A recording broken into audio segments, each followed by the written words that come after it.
Hello, hello. Testing, testing. 1 2 1 2. Is this working? Are we live? Hello, hello, hello, hello. Oh, hello, hi. Winner a twin, we're live. Hey. Okay, let's go, let's go. I was worried for a second there. My internet was being a little interesting just then. Yeah, picture of Lucy. We are in fact live, yeah. Um, I wanted to ask you guys something. So, when I made that post in my community tab yesterday about about Dustborn, because Dustborn and Concord have both been they've been talking points that seem to have blown up over the past well, they've been blowing up over the past 2 weeks or so by now, I would assume, if I remember correctly. But it only caught my attention about like 3 days ago, and a lot of you guys do seem to be interested in a dedicated stream. So again, like I said in the community post, I will be including it is in the stream subject selection poll thing that I put up after today's stream. But I am thinking of doing a playthrough of it live as well. Yeah, Asmon is milking it like crazy. Although that's the natural life cycle of a bad game, right? It comes out, and then it basically immediately gets turned into a cash cow for every commentary slash gaming YouTuber. But I don't know. Actually, let me see if I can put up a poll in chat. Because while I do think it might be funny, I am also very aware that every single person who isn't a game journalist who has played the game has expressed that it is basically just suffering. So, let me see. How do I make a poll? Oh, there we go. Dustborn playthrough on stream. Because either way, if I'm going to do this stream, I am going to have to at the very minimum, I'm going to have to watch a playthrough like from beginning to end. I know that an artist called Savvy on Twitter has has subjected herself to an entire playthrough, a full playthrough of the game. But maybe doing it myself will provide some sort of some dimension to the experience that might enhance the commentary. Okay, that should be going up. Okay, there we go. It's working. All right. The other thing, oh yeah, it's Sumo Night. I did see the news about Niji Sanji. I genuinely don't know how something like that happens. Again, not confirmed yet. They did say in the original. So basically, for people who don't know, there was a basically like a news tuber type channel, in Japan, released information, or sorry, stated that they had been informed that apparently someone in Niji JP had been taking photos of the livers and then publishing those photos to a third party, along with disparaging remarks about those creators' appearances. And again, they said that they would be dropping proof on September 1st. That's like tomorrow. So we'll see tomorrow if it's actually true. But if it is, holy, that is bad. Like that, it's I just don't know. Like, Niji Sanji at this point, like the fact that a lot of people will not even bother to question if it's true or not, and they will instantly believe it's true, is such an indictment on how Niji's been running itself so far. Because at this point, If it turns out to be true, it's generally just a case of like, at this point, Nietzsche is basically just a question of what if a corporation was capable of drunk driving? Because that genuinely does seem to be how they are being run. Line MX, thank you for being a Footstool for 1 month. Free color, can't stay there, VOD gang rise up. Perfectly fine. Hope you enjoy the VOD when it comes back up. Insider mole thing. The thing is, I don't know if... Again, it's not confirmed. It's not confirmed. But the fact that it is believable is itself a problem. It's Kore, so I'll take it with a huge amount of salt. Again, yeah, that's fair enough. We'll see tomorrow when he supposedly releases said proof. We'll see if it's actually something that holds out water. Seabiscuit, hello, checking you out after Tiger talked about your video on stream. Oh, I didn't know that happened. If there is still a VOD up, although I do know that Tiger does routinely remove their VODs. If it's still up, I'll see if I can go check it out, but I really appreciate you coming to check me out from his stream. It means a lot to me. Mercurius Orlicus, thank you for the 5 gifted memberships. Welcome to the 5 new footstools to the club. I hope you enjoy your stay. Hope you enjoy those emotes that I prepared for you. Nietzsche PR is so bad that people assume that every bad thing in Nietzsche is automatically true. Yeah, kind of. So, again, like, it was... Personally, I would not be surprised if it's true. We already know that Nietzsche has massive screening problems when it comes to the way that they hire staff and the way that they hire the talents. So... it's not too much of a stretch is all I'm saying. I really hope it's not. I like some of the people in the company, but the company itself is trash. Yeah, I agree. Chris Bro, thank you for the 10 gifted memberships. Welcome to the 10 new footstools.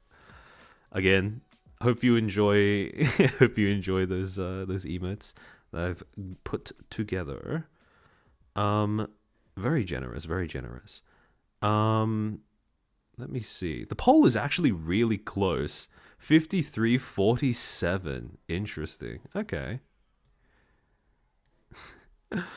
Either way, regardless of whether I end up doing a playthrough live on stream or not, I am going to be watching a full playthrough first.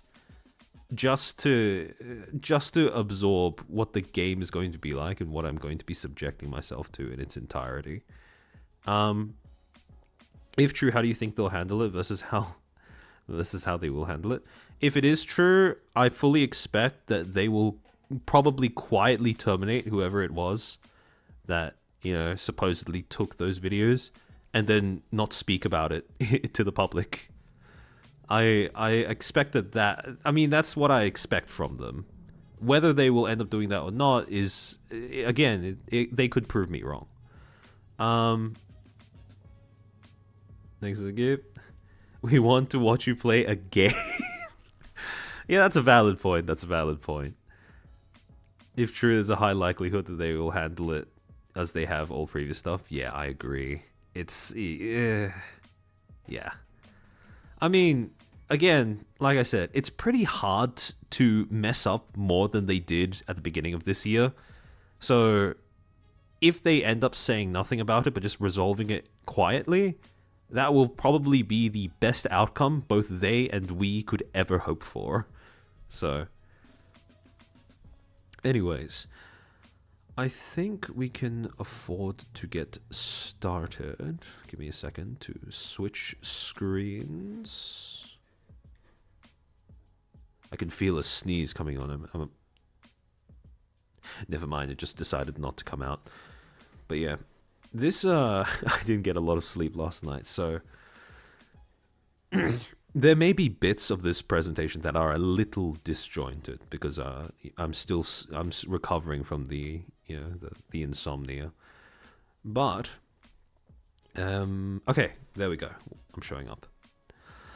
All right. So, this is a topic that, again, I want to clarify something before I begin, real quick, and that is that I am by no means the first person to talk about this subject, regardless of whether you are, whether it's, talking about how this subject relates to VTubing or just content creation in general.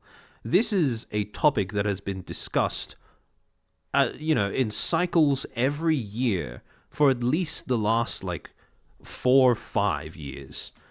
So a lot of what I'm going to be saying, especially if you've been paying attention to what other people have been releasing in this particular content creation space, a lot of it will have quite a bit of overlap.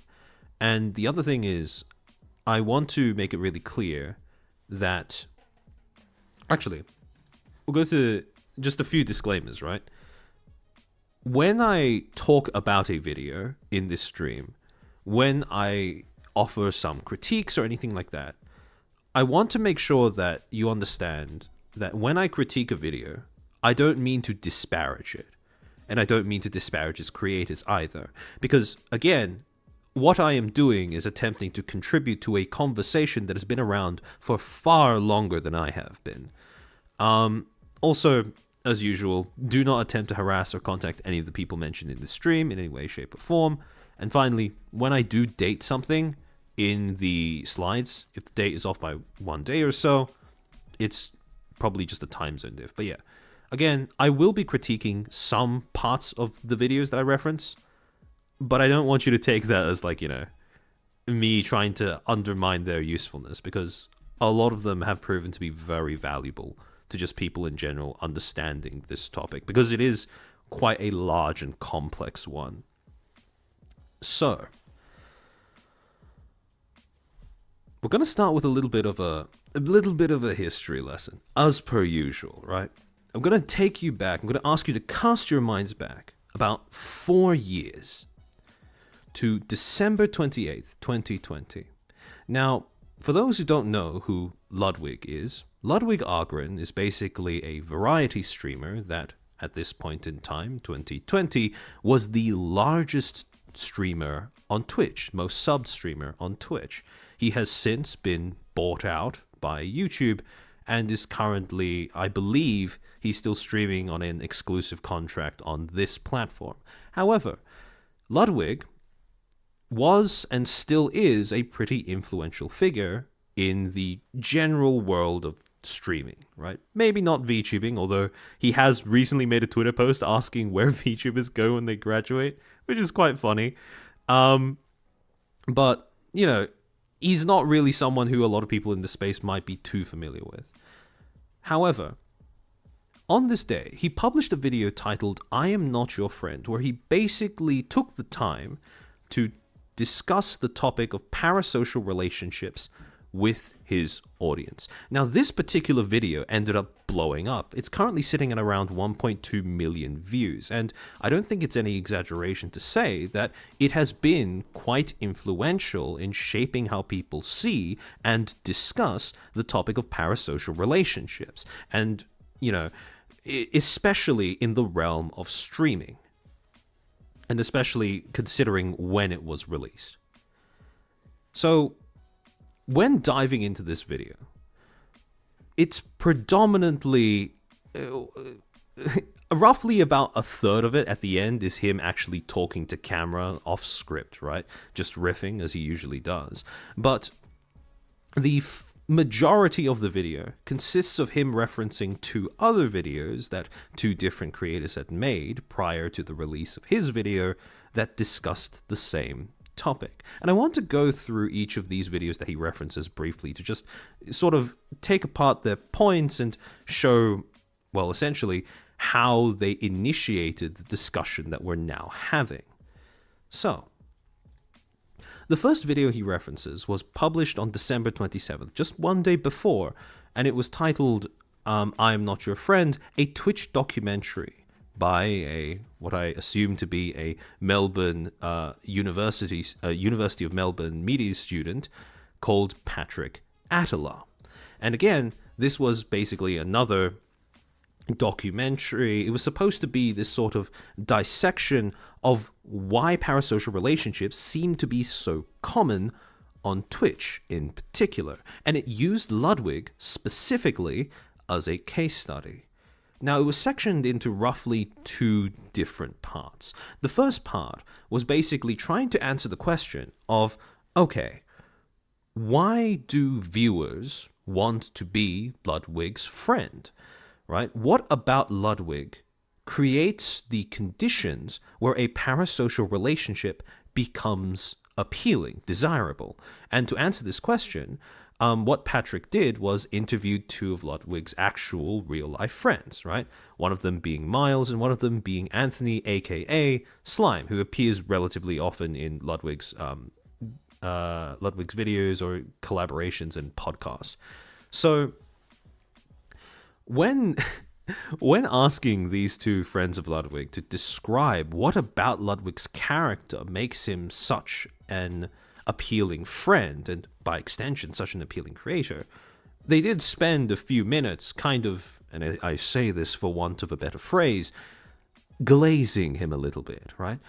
Some of the descriptors that were raised during that segment were, handsome, funny, charismatic, quick learner, friendly, passionate, witty, hard worker, competent.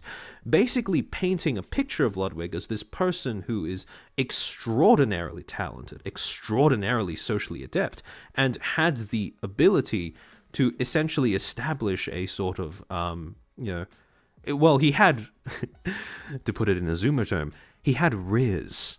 And the thing is, when you look at all of these aspects to his on-stream persona, the thing is, all of these traits are ideal in a person that you would actually want to be your friend in real life as well. So immediately off the bat, what the video established is that when creators make their content, when they shape their personas to project online, what they essentially end up doing is taking the most charismatic, the most appealing parts of themselves and essentially just glomping them all together so they end up creating a persona that is a hyper appealing version of a normal human being, right? Because again, imagine someone that is all of these things. I don't think it's any stretch to say that they would be an appealing friend for anybody, or that they would make anybody want to be their friend. And this brings us to the next section of Patrick's video, which is the bit where he starts to talk specifically about parasocial relationships. So it starts off with a pretty simple definition of parasocial relationships, right? Basically just a one-sided relationship. If you look it up in the dictionary, that's what it is as well. However, I do think we can get a little bit more specific in terms of defining what a parasocial relationship is, because I think that it is possible to see that when you are talking about a parasocial relationship, it's not just the fact that it's one-sided, but it is one-sided because of the fact that one or both sides of that supposed relationship are fundamentally incapable of perceiving and or engaging with the other as a distinct and separate person. Essentially, what I mean by that is whenever you're thinking about parasocial relationships, right? For example, the parasocial relationship between a streamer and their audience, regardless of which way it goes, right? The reason why it's parasocial, I shouldn't say problem, that's a bit presumptuous. The reason why it's parasocial is because of the fact that in that particular interaction, because of the medium that they are using, right? Because the creator is a persona at all times in the eyes of the audience, and because the audience is basically just a mass of names and disembodied chat logs to the streamer, essentially means that neither is capable of perceiving the other as a human being, basically. And again, that is what makes the relationship parasocial. That is what makes it one-sided. Now, next thing that he raises is that parasocial relationships are most commonly experienced by celebrities and sports stars. Now, especially celebrities in that sentence is going to be important later, so I want you to put a pin in that particular statement. Then, finally, he says that these parasocial relationships are, at least to some extent, facilitated and encouraged by the online platforms that they occur on. And they give people the tools to essentially mimic, simulate an actual social interaction. So one of the things that is really important to understand about parasocial relationships is that when you interact with someone virtually, your brain does not make a distinction between that and when you interact with someone face to face. They are, for all intents and purposes, basically the same thing. They can fulfill the exact same needs. The only problem is, once one or both of you go offline, then that relationship pretty much ends until one or both of you end up coming back online. So it's an almost perfect imitation of an actual social relationship, except it lacks some of the longevity that accompanies a normal face-to-face one.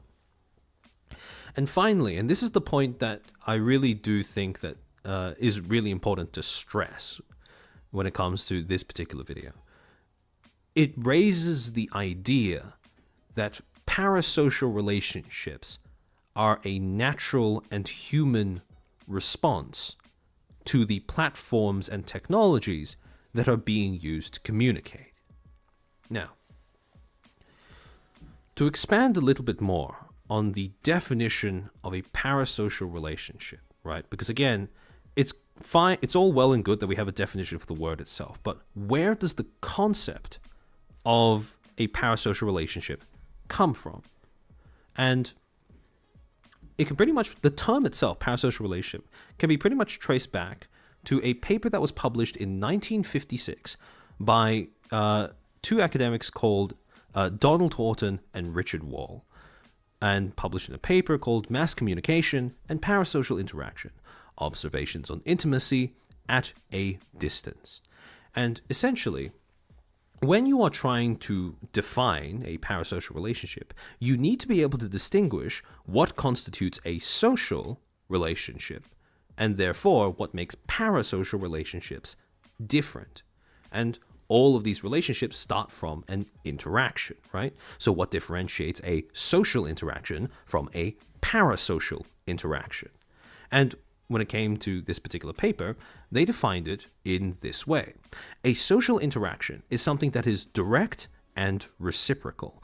When you communicate to one another, there is no medium in between you two. It's just you speaking to another person and the other person acknowledging that you've spoken to them and speaking back, and so on and so forth until you establish some sort of relationship.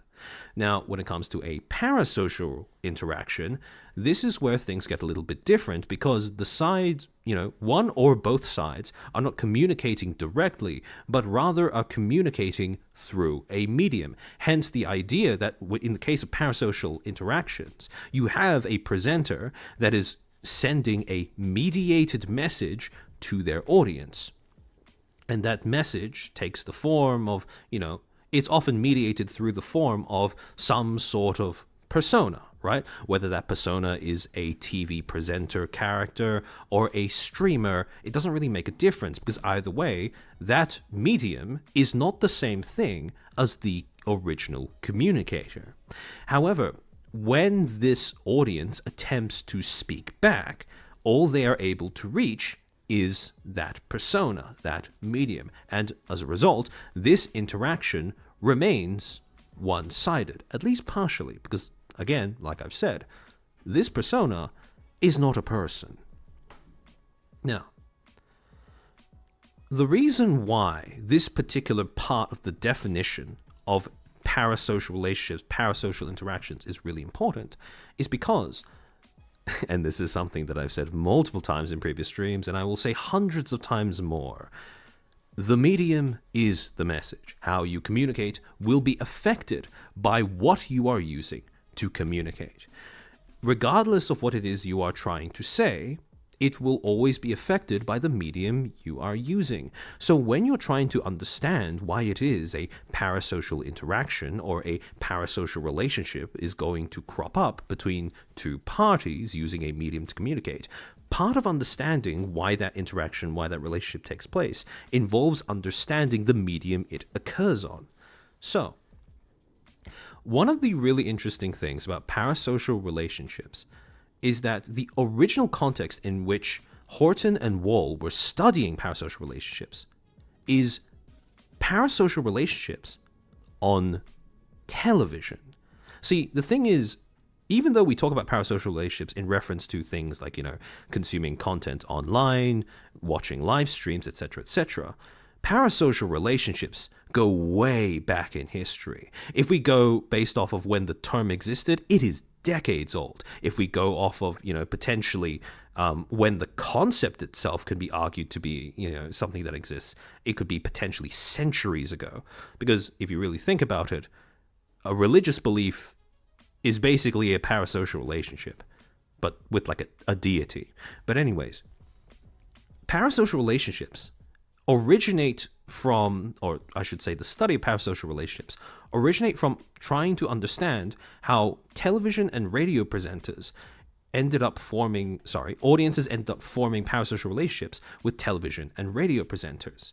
And again, the thing is, when you look at the way that television as a medium was originally set up when it was first invented, when it first was popularized, you get the following traits: that it is an audiovisual medium, that it is used as a tool for connection and entertainment, and that it is capable of facilitating or at least imitating social interaction. Almost the exact same, or I should say pretty much the exact same, as all of the traits that are currently being attributed to live streaming as a medium. Now, here's the thing though. If you look back throughout human history, especially if you track the way that certain technologies are implemented and used, and this is especially pertinent when it comes to communication technologies, you will notice a pattern where we will have one technology that is designed to fulfill a certain function in our lives, a product that is supposed to provide some sort of enrichment to our experience in some way, and then every few decades, or every few centuries if the technology is really effective, that technology will essentially be replaced entirely by a different one that exhibits similar traits and fulfills the exact same roles. And every time you get this transfer between one technology to another in terms of the place it occupies in our lives, you get what is essentially a case of public amnesia.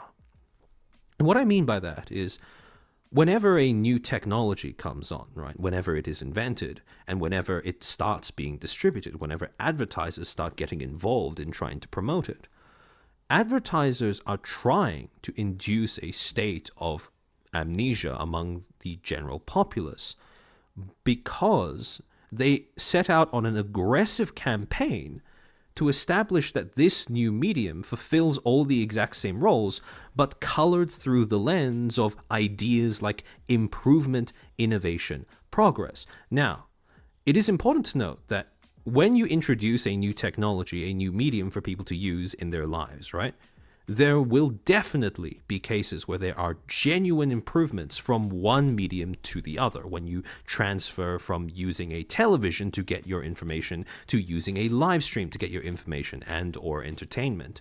However, one of the issues that happens with this kind of transfer of meaning or transfer of roles is that people lose their frame of reference for what technologies existed beforehand.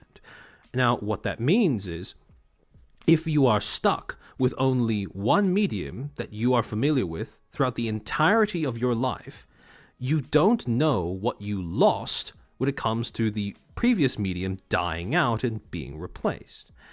And again, the reason why this sort of amnesia is something that I think is important to be aware of is because every new medium will have its flaws. Every new technology will have unintended interactions with general human behavior. And again, when we lose the frame of reference as to how people interacted with one another and interacted with technology, with mediums of communication, prior to the introduction of a new medium, we lose the ability to criticize it or view it as objectively as we might have otherwise been able to. So, this is where I want to introduce you to the concept of semiotics. essentially the study of signs and how they're used to convey meaning. And this is the primary way in which you have corporations and advertisers. This is the primary method that they use in order to implement that transfer of meaning from one medium to the other. Because essentially what they have to manage is that they have to take all of the positive associations that the general public had with the previous medium and somehow inject them into, somehow port them over to the new one. Now, when it comes to understanding signs, all signs can be broken up into roughly two parts. First, you have the signifier. This is the image or whatever the tool is that you are using to carry the meaning you want your audience to understand or think of when they see it. The other part is the signified meaning. Now, in the particular case of a stop sign, there are two signified meanings that are being carried across in two different parts of this sign. The first is the actual word and the shape, right? It's just stop, which is pretty self-explanatory. However, when you consider the fact that the sign is red, that is a whole other signified meaning from a whole other aspect of the sign, right? Red meaning caution, danger. And when you want to see this sort of process of, the effectiveness of a sign at penetrating how people think and spreading among, a whole bunch of different people, if you really want a really extreme example of how this process happens, you only need to go as far as thinking of internet memes. For example, in the case of Among Us, right? Essentially what you got was about a year of the game being really, really popular online, right? And then after that, it entered this sort of post-ironic phase where instead of just viewing it as an actual product, right, the signified meanings that are associated with this particular icon, this particular symbol, expanded, right? Just as this is capable of making you think of the 2018 Among Us video game by Inner Sloth, it's also become a shorthand for the word suspicious and, even broader than that, Zoomer humor. And as a result of how popular this signifier has become, how deeply it's penetrated into just general internet consciousness, any instance of a shape where you have this sort of semicircular tubular, semicircular tubular shape, plus a circle, an ovalish circle at the top half, everyone instantly looks at that and thinks, Amogus, sus. And again, this effect is so extreme, so effective, that I could show you a picture of a fucking chair with a table to the side, and at least some of you, I suspect the majority of you, will instantly look at that and think, ah yeah, that's Amogus. This is how memes work. Memes are the ultimate endgame of semiotic, semiotics, or just, this is basically the formation of signs on steroids. Again, because of how universal, how applicable this is across a whole bunch of different contexts and a whole bunch of different audiences. So I love how everyone in the chat is just expressing that this is giving them intense brain rot. But yeah. So, if we take this in a more serious direction, though, not only does this principle apply to things like internet memes, jokes, visual gags, but it also applies to marketing. Again, if we look at Among Us, as much of a meme as it has become, part of the reason why Among Us is so such a recognizable brand is partially because of the way that it got its start, right? The way that the game got the bulk of its marketing. So initially, at the start, you have a product, right? People don't understand what your product is about just yet. It doesn't have a brand. So what do? You get a signifier that already exists that has the same associations that you want your brand to absorb.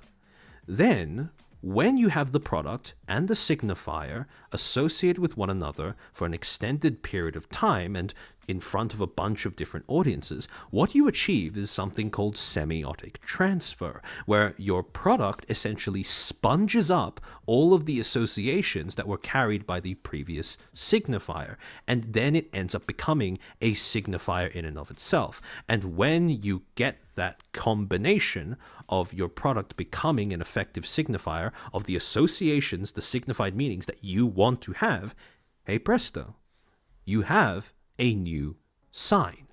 Your product now has a brand. And the thing is, this applies to marketing anything, right? And you can see this in the way that television as a medium was initially marketed. So if you look at some of the promotional images that accompanied ads for televisions back in the day, this was in the 1900s, right? You got images that conveyed how televisions were supposed to be these sort of colorful gathering points for, just community, right? You would have social gatherings, friends, neighbors coming over so that they could watch your television with you. You had the idea that TVs, right? These televisions were supposed to be glamorous in some way, right? That they offered people a chance to view the world in greater color, and by extension, it colored the experiences of people a little bit more, pun not intended. And on top of that, you also have the association between television and family, right? This idea that, television benefits your children. You had very frequent use of images where it was just like, your standard nuclear family, 2 parents, 1 or 2 children, gathered around the TV in some way. And again, whenever you have these images, all of these associated meanings, right? Community, social interaction, glamour, family, all of them are basically being tied together in the hopes that the television itself ends up becoming a sign that is associated with all of those meanings. Now, here's where we get into something really interesting, because the TV, as this sort of this locus, this gathering point for community, for family, is not the first of its kind. A media academic by the name of Cecilia Ticci published a book called The Electronic Hearth, and basically what she argued in this book was that the hearth, which is for people who don't know what that is, because understandably, some of you might be a bit young to remember, but a hearth was basically this, think of it as this sort of, like a living room adornment, a small hole underneath a chimney where you could essentially keep a fire going to warm your entire house, right? And basically, this was supposed to be the center of the home, right? The place where family, community, neighbors, whatever, could gather for warmth, company, community, whatever. And essentially what Ticci was arguing is that the hearth and the TV, well, to quote her, the hearth and the TV are past and present forms of each other. All the meanings contained in the hearth are intended to transfer to the TV receiver. So it's basically a fireplace, right? And what she was arguing is that, again, especially in the way that televisions were marketed to the American public, televisions were intended to take over that place in the lives of everyday Americans. They were supposed to become the new fireplace. So if you look at, the sort of all of the associated meanings that go along with the hearth as a symbol, right? You have these concepts of community, comfort, connectedness, tranquility, habitualism, escapism, warmth, refuge. Again, all of these really cozy things that go into this, again, the idea of this feature of your house as a place where everyone gets together and just, enjoys themselves, right? And the thing is, when televisions came out, advertisers, manufacturers wanted televisions to have these exact same connotations. So, as a result, what happened was an extended semiotic transfer, right? You had the hearth, and then over the course of decades, over the course of, well, potentially millions, if you match for inflation, potentially billions of dollars spent on marketing in order to slowly transfer over all of these traits to the television, right? And what tends to happen is when you have a new technology and trying to get it to replace, to take over the place of an old one. And again, it might sound weird to some of you for me to refer to a hearth as a technology, but that's exactly what it is, right? When you are trying to replace an old technology with a new one, generally the semiotic transfer from one to the other tends to be an extended, it happens over an extended period of time. It's generally pretty slow, right? It requires multiple years of working at a steady pace in order for this transfer to be complete. However, what will more often than not happen is that you will get some sort of global, social, cultural crisis that will massively accelerate the rate at which this semiotic transfer occurs.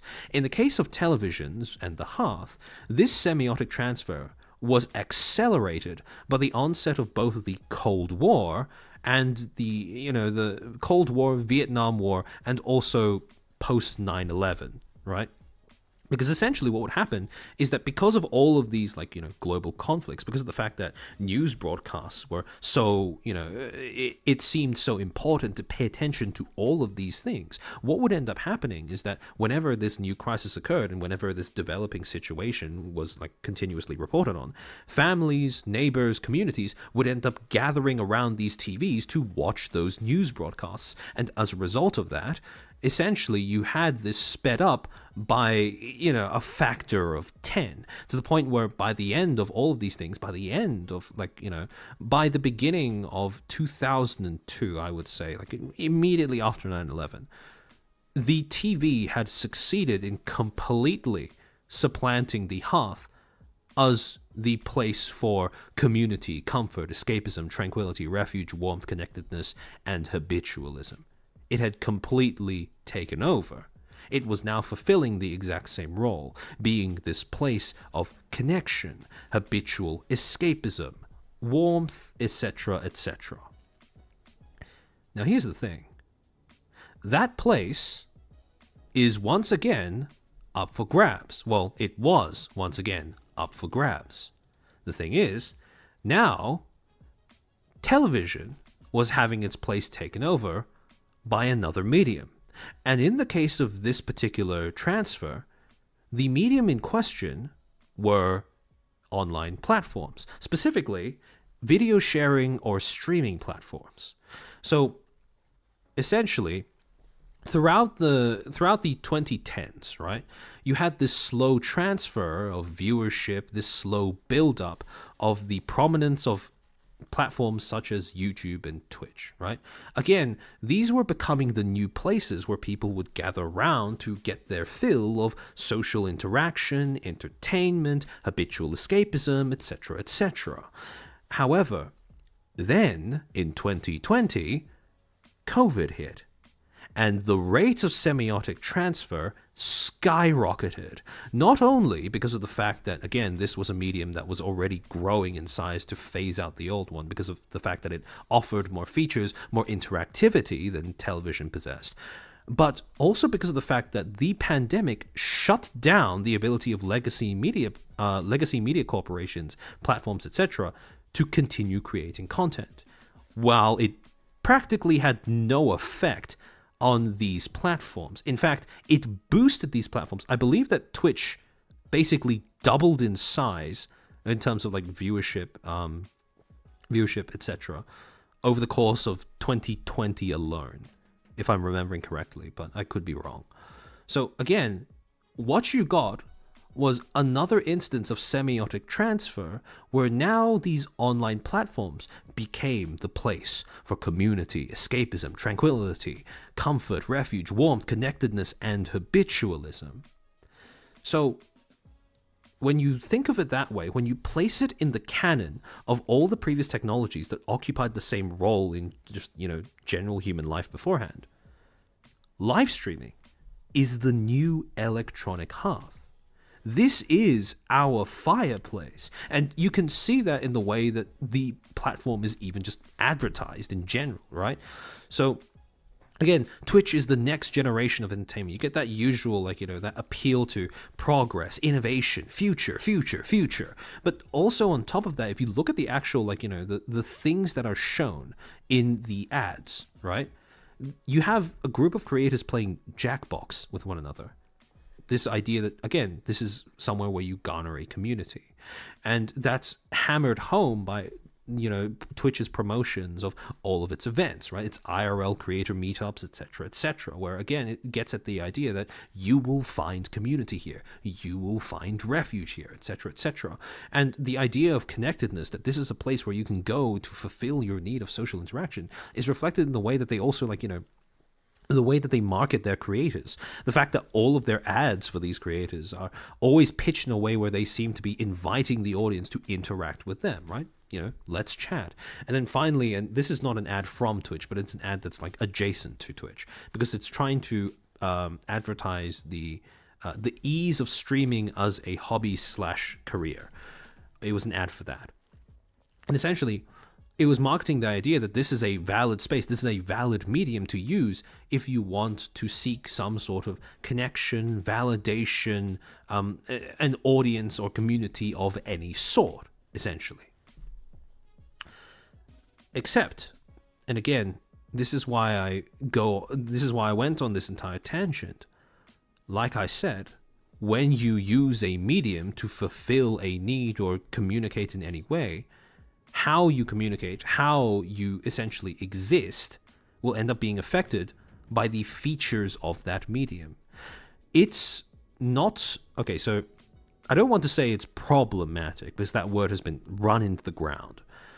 But the fact that live streaming has replaced the television as our figurative fireplace, our hearth, is a little concerning.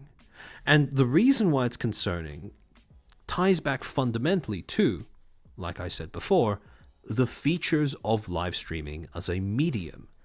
So, revisiting some of the things that I brought up on previous streams, right? When you look at the business model of these social media apps, these online platforms, one of the most fundamental traits that they possess that make them a little unhealthy for people to use is the fact that they essentially run on something that is commonly referred to as an attention economy. Now, what I mean by that is that when you look at the environments on these platforms, the main currency that is being traded is not money. It is instead attention, time, engagement, eyeballs. And essentially what you get is these platforms are able to sustain themselves practically indefinitely because because their users, their customers, end up creating the good that they end up buying later on. Because you will have users that fall into the category of being creators who will make content. That content will bring in more viewers. These viewers will give them validation, engagement, sometimes donations, and these creators will be empowered to keep this cycle going. And as long as you have this cycle, you basically have an infinite money glitch. Because remember, the thing that you are selling in this particular case, you can neatly package up this entire ecosystem and use it as an infinite source of eyeballs, attention, and engagement, which you can then sell for monetary compensation to advertisers. This is how platforms make their money. They take all of the attention, all of the engagement that their platform provides, sell it to advertisers, and then what ends up happening is these advertisers end up migrating to these platforms. Now, some of the advertising money will end up making it directly into the hands of creators in the form of sponsorship deals, partnerships, etc. But the overwhelming majority will be going straight to these platforms. And some of the money will probably be reinvested into the platform. I say reinvested in quotation marks, in the form of some new feature or whatever on occasion. But again, for the most part, this is how these platforms work. This is how these platforms keep themselves running. And there are a few things that end up happening when your main currency on your platform is not money, but attention. Now, some of the features of these parasocial mediums, right? Something that is unique to live streaming that wasn't as significant, again, it was kind of present, but not as significant on television, is the fact that live streaming is very good at incentivizing attention seeking because, like I said, attention is the main currency on the platform.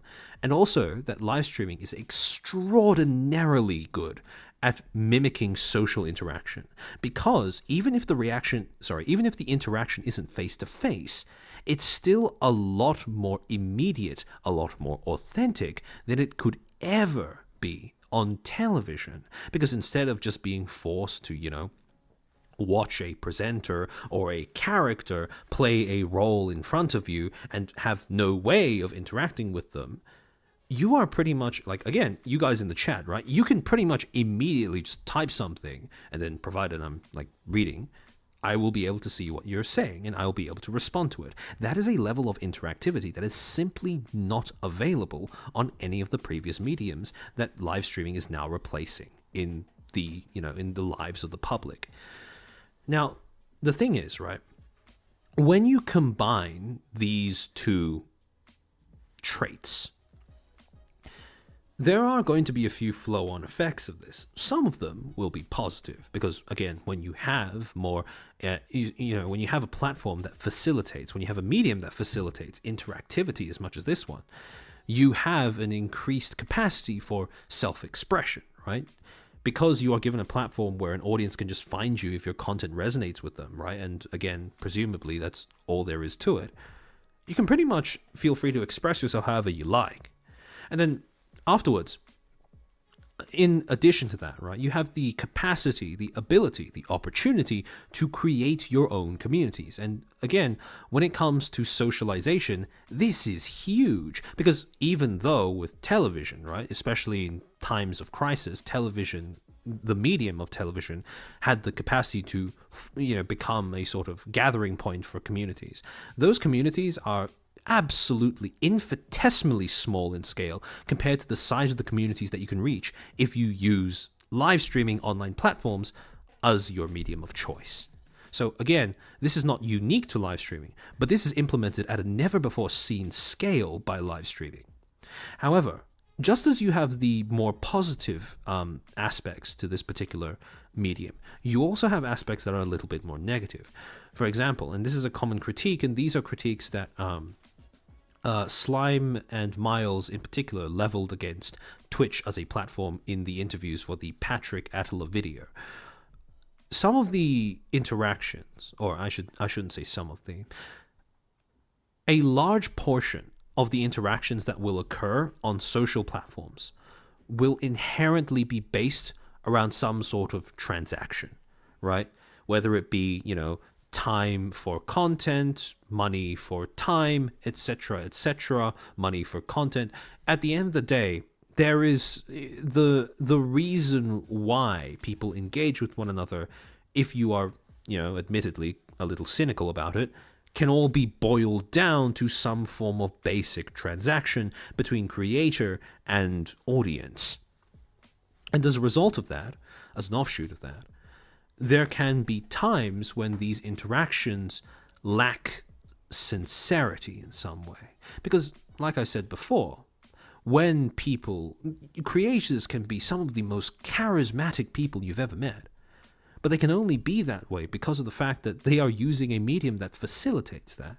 And as a result, especially when the creator is conscious about the idea that they are performing in front of an audience, sometimes those interactions can lack sincerity. Now, whether you view that as a problem and to what extent you view that as a problem is debatable and varies from person to person, but it's nonetheless true that, to some extent at least, there is a level of sincerity that you get from face-to-face interaction that is simply impossible when you are using an online platform as the medium of choice instead. So, there is a quote that Patrick has at the end of his video that I really like, and I want to sort of give to you guys as well. The machine is working as it should. It's up to us to figure out what we're looking for. And the reason why I like this quote so much is because it gets at the heart of the issue, which is that parasocial relationships are simply it is something that occurs purely on the end of the people using the machine. It is simply a natural side effect of the machine fulfilling its intended function. Parasocial relationships are a natural byproduct of the kinds of interactions that these platforms facilitate.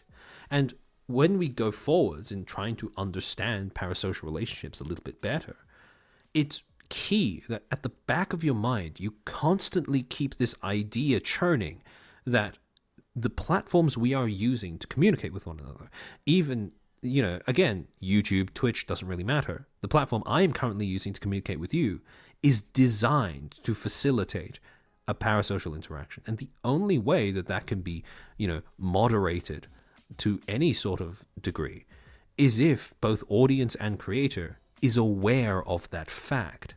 So, to move on to the next section of Ludwig's video, he references another video called Goodbye for Now, published by JSchlatt on one of his second channels called The Weekly Slap. Now, The Weekly Slap is basically designed to be this more candid, almost Q&A type channel, where JSchlatt invites viewers to send him emails with various questions, and he basically just gives these sort of off the cuff responses to those questions and tries to answer them as best he can.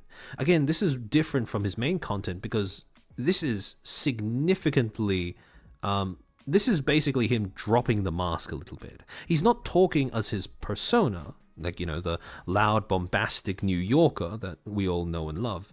He's talking as, well, we don't know who JSchlatt is, but he's basically talking as someone who is presumably behind the mask. And in this particular video, he addresses the idea that he addresses concerns that he has revolving around the idea that his audience might be a bit more attached to him than he is comfortable with. So, at the beginning of the video, he explains that he's been slowly dialing back the number of uploads to this particular channel due to a combination of simply having a busier schedule and having just strained mental health. And about a quarter of the way in, he expresses that he feels a degree of guilt over the fact that, the way that this channel is made, the content that he's been putting out, has sort of accidentally created a scenario where some viewers have felt encouraged to send him emails disclosing some more personal issues and or struggles, and to the point where it's made it difficult for him to continue to talk about things like, some more insignificant struggles or challenges that he's faced as a creator, etc., because unconsciously in his mind, he's constantly comparing those to whatever horrid circumstances his viewers have been sort of disclosing to him. And then around halfway through the video, he expresses that he doesn't feel comfortable with the prospect that his audience is developing a very close parasocial relationship with him, or what feels like a very close parasocial relationship with him. And he clarifies that he would prefer audiences to be invested only in his content and persona, and only for as long as they find him entertaining. In other words, he doesn't want them to be attached to him because of him. He just wants them to be around for the character and the content. And then finally, he goes on a tangent where he states that, he's been trying to curate his online presence to reduce the likelihood of parasocial attachment. The way he puts it, he talks about being very conscious with the way that he uses his Twitter, being very careful that every time he tweets, he's doing so as his persona and not, he's not tweeting out his own personal thoughts, feelings, and struggles, because he wants to reduce the amount of I suppose, interference that might get in the way of his attempts to detach himself from his audience a little bit. And then, obviously, at the end, he acknowledges the idea that, well, the existence of this channel in and of itself might seem a little odd with that goal in mind. Because, again, this channel is designed to be one where he presumably drops the mask, where he doesn't have the persona, and as a result, it becomes a potential source of parasocial attachment or potential reinforcement for parasocial attachment because of the fact that viewers can go onto this channel, something that is outside of his normal content, and see a side of him that makes him look a lot more human than persona. And finally, he caps it off by asking his audience to treat him like a TV show. And this is also something that Ludwig has said in the past. And again, this is something that I think Ludwig has since made a video or some sort of statement to sort of, amend, I suppose. But again, this is an understandable mistake to make, right? Because again, prior to 2020, people didn't really talk about parasocial relationships as much as they did in popular, online discussion as they do now. So again, it's kind of ironic that parasocial relationships originate from TV shows and TV, but again, it's not something they would have ever known. And essentially, the idea that they're getting at, which is something that I understand as well, is just the idea that when you view a TV show, supposedly you don't try to you don't view yourself as being, you don't view the people on screen as real people, and as a result, at least most people would assume that as a result of that, it's also the case that parasocial relationships might be less intense or less quote-unquote problematic in the case of a viewer to television interaction compared to a viewer to live stream interaction. The final part of the video is when Lud finally has his his sort of face-to-face, face-to-cam conversation with his audience, right? And around 9 minutes in, this is where it starts. He states his belief that Twitch is more prone to facilitating parasocial relationships than YouTube due to the live streaming format. Again, he clarifies that it's present on both, and since 2020, since YouTube has come out with, live streaming of its own, it's just as present on YouTube as it is on Twitch. We've had plenty of examples of that happening. But again, that is because parasocial relationships are pretty much going to be a part of any sort of communicative medium that has any sort of interactivity built into it. So again, it's not unique to, live streaming, Twitch, YouTube, TV, whatever.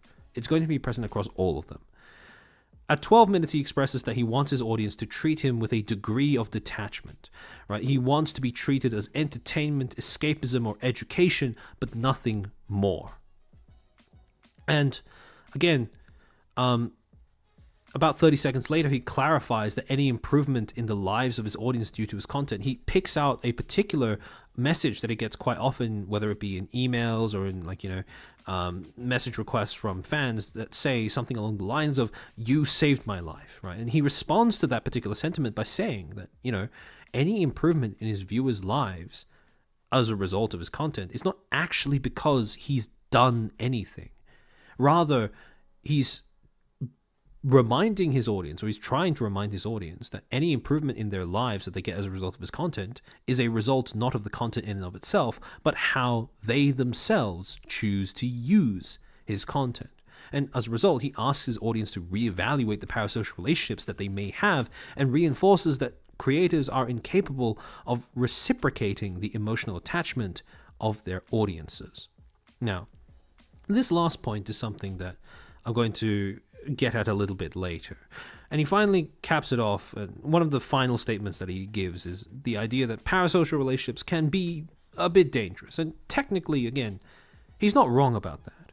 However, one of the main gripes that I had with this video when it first came out, right, and the way that it ended up shaping a lot of the preliminary discussions around parasocial relationships, especially as it related to people in the streaming, the content creation sphere, is that this was a very negative view of parasocial relationships. Again, the original documentary by Patrick Attallah was, it did acknowledge the idea that parasocial relationships are not just negative, there is nuance, they are natural, etc., etc. But this video on the whole was kind of it didn't quite acknowledge that as much. And it's kind of understandable because Ludwig is coming at this from the position of a creator that is trying to preemptively set a boundary with his audience. So it makes sense that he wouldn't exactly be encouraging of parasocial relationships. And you can see how, trying to acknowledge the complexity, the nuances of parasocial relationships, cases where sometimes it is a little bit healthy, trying to acknowledge that in a space where people haven't been discussing this for years on end, might be seen as condoning it or encouraging it. However, that being said, I want to take your attention to a paper that was published in February of 2005 called Intense Personal Celebrity Worship and Body Image, Evidence of a Link Among Female Adolescents, by John Maltby, David Giles, Louise Barber, and Lynn McCutcheon. Basically, this was a paper that was discussing apparent links, or what looked like a correlation, between the degree to which adolescent girls had a parasocial relationship with certain celebrities and the degree to which they suffered from body dysmorphia of any kind, right? And essentially what this study proved was that there was some sort of positive correlation, a pretty strong correlation, between the degree of parasocial attachment and the degree to which they experienced body dysmorphia. However, one of the key findings, or one of the key things that they raise in this particular paper, is the idea that parasocial attachment occurs in levels, can be construed along a spectrum, and there are three general stages to which a parasocial relationship might manifest. At the very end of it, right, this is when it's really low intensity. You get detached entertainment. Now, when Ludwig and JSchlatt were talking about, wanting their audiences to view their content, stay for their content, be invested in their content and nothing more, this is the kind of attachment that they were hoping for, right? This is what they expressly wanted from their audiences. In the middle of the spectrum, so, you do have quite a degree of some sort of personal investment, but it's not to the degree where it becomes obsessive. You have personal investment and attachment. This is where you allow yourself, or where you end up feeling emotionally invested, not just in the content, not just in the persona, but the well-being of the creator, of both of those things, where you feel some sort of investment in the idea that they will be able to have a better life, a better future, that you care about them outside of just the content that you immediately consume on your screen. And again, I want to really stress, this degree of attachment is not a problem. In fact, as we'll get into later, it's probably the most normal way of interacting with content online. Well, definitely just as normal as detached entertainment. However, and this is the side of parasocial relationships that gets talked about most often, at the very end, the extreme of being way too personally invested in content and a creator that you see online, you have pathological obsession. This idea that someone is attached to a character, a persona, a piece of content, to the point where it detriments their lives, or possibly in some cases the lives of the creator in question. And again, when Ludwig was making his video, when he was warning against parasocial relationships, this is the kind of parasocial relationship that I assume he was referring to. And unfortunately, when it comes to the way that parasocial relationships are commonly discussed in popular media, and this, or at least the way it was discussed throughout much of the early stages of the pandemic, this was the kind of parasocial relationship that a lot of people focused on. When you look at the space that parasocial relationships occupy, the way that they're represented in popular culture, you can kind of see where that bias comes from. Mercurius Olicus, thank you for the 2. I'm staying for the content from the chairman. That's good to hear. It's also it's kind of poetic that you sent a blue super that corresponds with the color on that end of the spectrum as well. But yeah, if you look at the way the parasocial relationships are portrayed in pop culture, right? You have games like literally one by Chill's art called Parasocial, which is about a fanatic stalker that's going after a creator. Then you have like needy streamer overload, where it's, the opposite end of the spectrum, where a creator's parasocial attachment to their audience ends up proving to be deeply unhealthy for them. Then you have media like Oshi no Ko. You have both the manga and the anime, where it goes into great detail exploring how parasocial relationships can be intensely unhealthy for both fans and celebrities. And then you have very frequent news articles whenever you get a slow news day, or whenever someone wants to write about whenever a Western journalist wants to write a look at Asian countries, they're so whack type article, right? They could always just pull up some story about idol culture, and you have these examples of these intensely parasocial idol fans basically forcing their favorite celebrity into a box that they have to stay in to accommodate the needs and wants of their audience, right? The idea that the entirety of the idol industry, which is used to represent this idea as a whole, which has become emblematic of the idea as a whole, that it's so intensely unhealthy that it looks weird, right? So when you look at the way that parasocial relationships are portrayed in Vtubing, we also have very significant examples of pathological obsessiveness, right?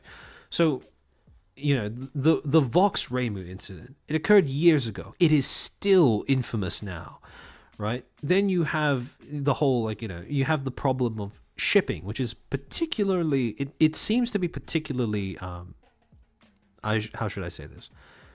Particularly visible when it comes to the way that it manifests in the fan bases of corpo VTubers.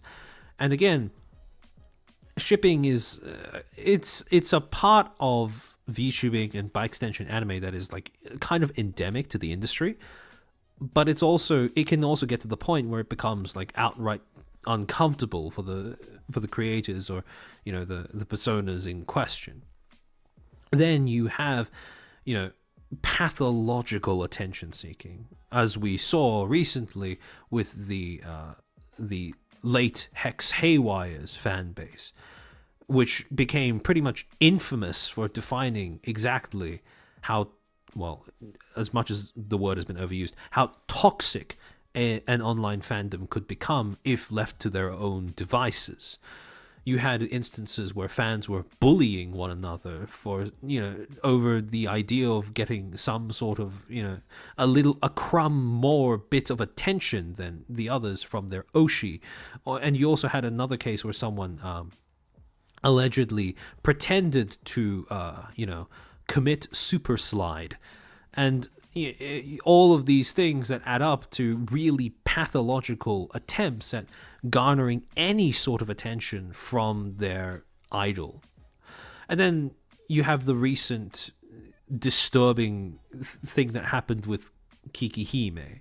The fact that she had an obsessive stalker not only track her for years, but even, because of poor security and poor law enforcement, actually managed to assault her in real life. So again, when it comes to the VTubing space, we have plenty of examples of the extreme negative ends of what a parasocial relationship can look like. However, I would also say that in the VTubing space, we've been a little spoiled, because a lot of the commentary that has emerged around parasocial relationships, right? We've there's a big video every year that comes out to address this, right? You have the original one all the way back in 2022 by Depressed Nasagi. You have one in 2023 by Rima, and then you had one earlier on this year by Toledo. This one, by the way, is criminally low viewed compared to when you take into account the amount of detail he goes into when it comes to describing, and evaluating the idea of parasocial relationships. However, again, like I was saying before, we've been a bit spoiled in the fact that in all of the videos that have emerged from this space by commentators endemic to this space about the topic, they've all been really good at acknowledging the complexities, the nuances that go into parasocial relationships. And the thing is, you have the main 5 points that these videos do a really good job of highlighting when it comes to discussing the topic of parasocial relationships and how they manifest in Vtubing that I want to highlight are the following. So first, they acknowledge the idea that part of the reason why parasocial relationships seem to be so prominent, seem to be so prevalent, is because of the medium that we're using, right? Not just online platforms, but even on top of that, Vtubing, right? Using a VTuber model, which adds an extra layer to an extra degree to which creators can effectively customize and curate the way that they look to their audience. So as a result of that, you have intensely charismatic creators in a space that would naturally attract an audience that is maybe a little bit more parasocial than other creators, other genres of content where the creator doesn't have as much control over the way that they appear to their audience. So second point, which is the idea that VTubing as a medium is inherently dehumanizing. Now, we've already talked about how the online platforms that we use, Twitch, YouTube, whatever, dehumanize the users on it. However, again, like I said before, VTubing as a medium, using a VTuber model, takes that a step further, potentially, because of the fact that, like I said, a lot of the traits that we have, and I think Kitsuyo, you said something about this in chat earlier on when I was talking about Ludwig. When it comes to looking at someone who's addressing the camera with their face on screen, it makes us feel a lot closer to them because of the fact that we see an actual human being in front of us, talking to us. And as a result, on the flip side, what that also means is when someone is trying to, remind you of the fact that they are human, when they're trying to be serious, be candid with you about something, and, they are a creator and you are among the audience. What that means is face-to-face creators have a bit of an edge because, again, we've evolved over thousands of years to be able to pick up on really subtle signs in terms of differences in facial expression, tone of voice, body language, etc., etc. So it's a lot easier for us to see what they are saying, look at them while they're saying it, and come to the conclusion that, they're being genuine, and as a result, extend our own, sympathy, empathy, etc. However, when it comes to VTubing, by virtue of the fact that you are using a model, regardless of how well it is rigged, at the end of the day, people, you might be like crying about something, like trying to tell a really traumatic story to your audience or whatever. They're still going to be looking at an anime character on screen. They're not going to be seeing a human being's face. And as a result of that, it can be really disturbingly easy to dehumanize the creator behind the model.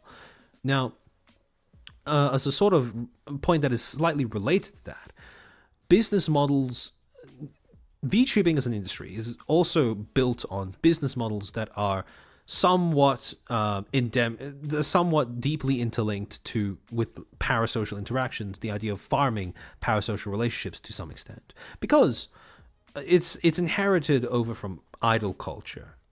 And again, the fact that this is a part of the business model is not itself something that is necessarily just blanket statement bad.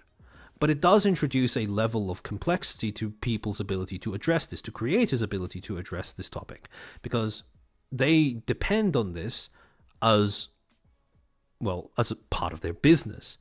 So whenever they talk about, asking their audiences to dial back on parasocial interactions, parasocial behavior, they always have to do so in a way that potentially risks compromising their profitability. And that is a question, no matter how cynical, that every creator needs to ask themselves when they, bring up this topic with their audience. So the next point is that parasocial relationships are a natural consequence of using a platform, right? Of consuming content regularly, habitually from creators that present themselves and who you see as being intensely charismatic. Because again, just as how, real people in real life that you find to be charismatic are people you'd want to be friends with, it's no different when you're talking about an online medium, right? Just because someone is only virtually broadcasting their personality to you doesn't mean that personality is any less prominent or any less effective. So, the final point And this partially ties into the idea that, the acknowledging the complexity of parasocial relationships, is the idea that parasocial relationships can go both ways. Now, the previous video that I was discussing from Ludwig, right, it pretty much just tackled it from the perspective of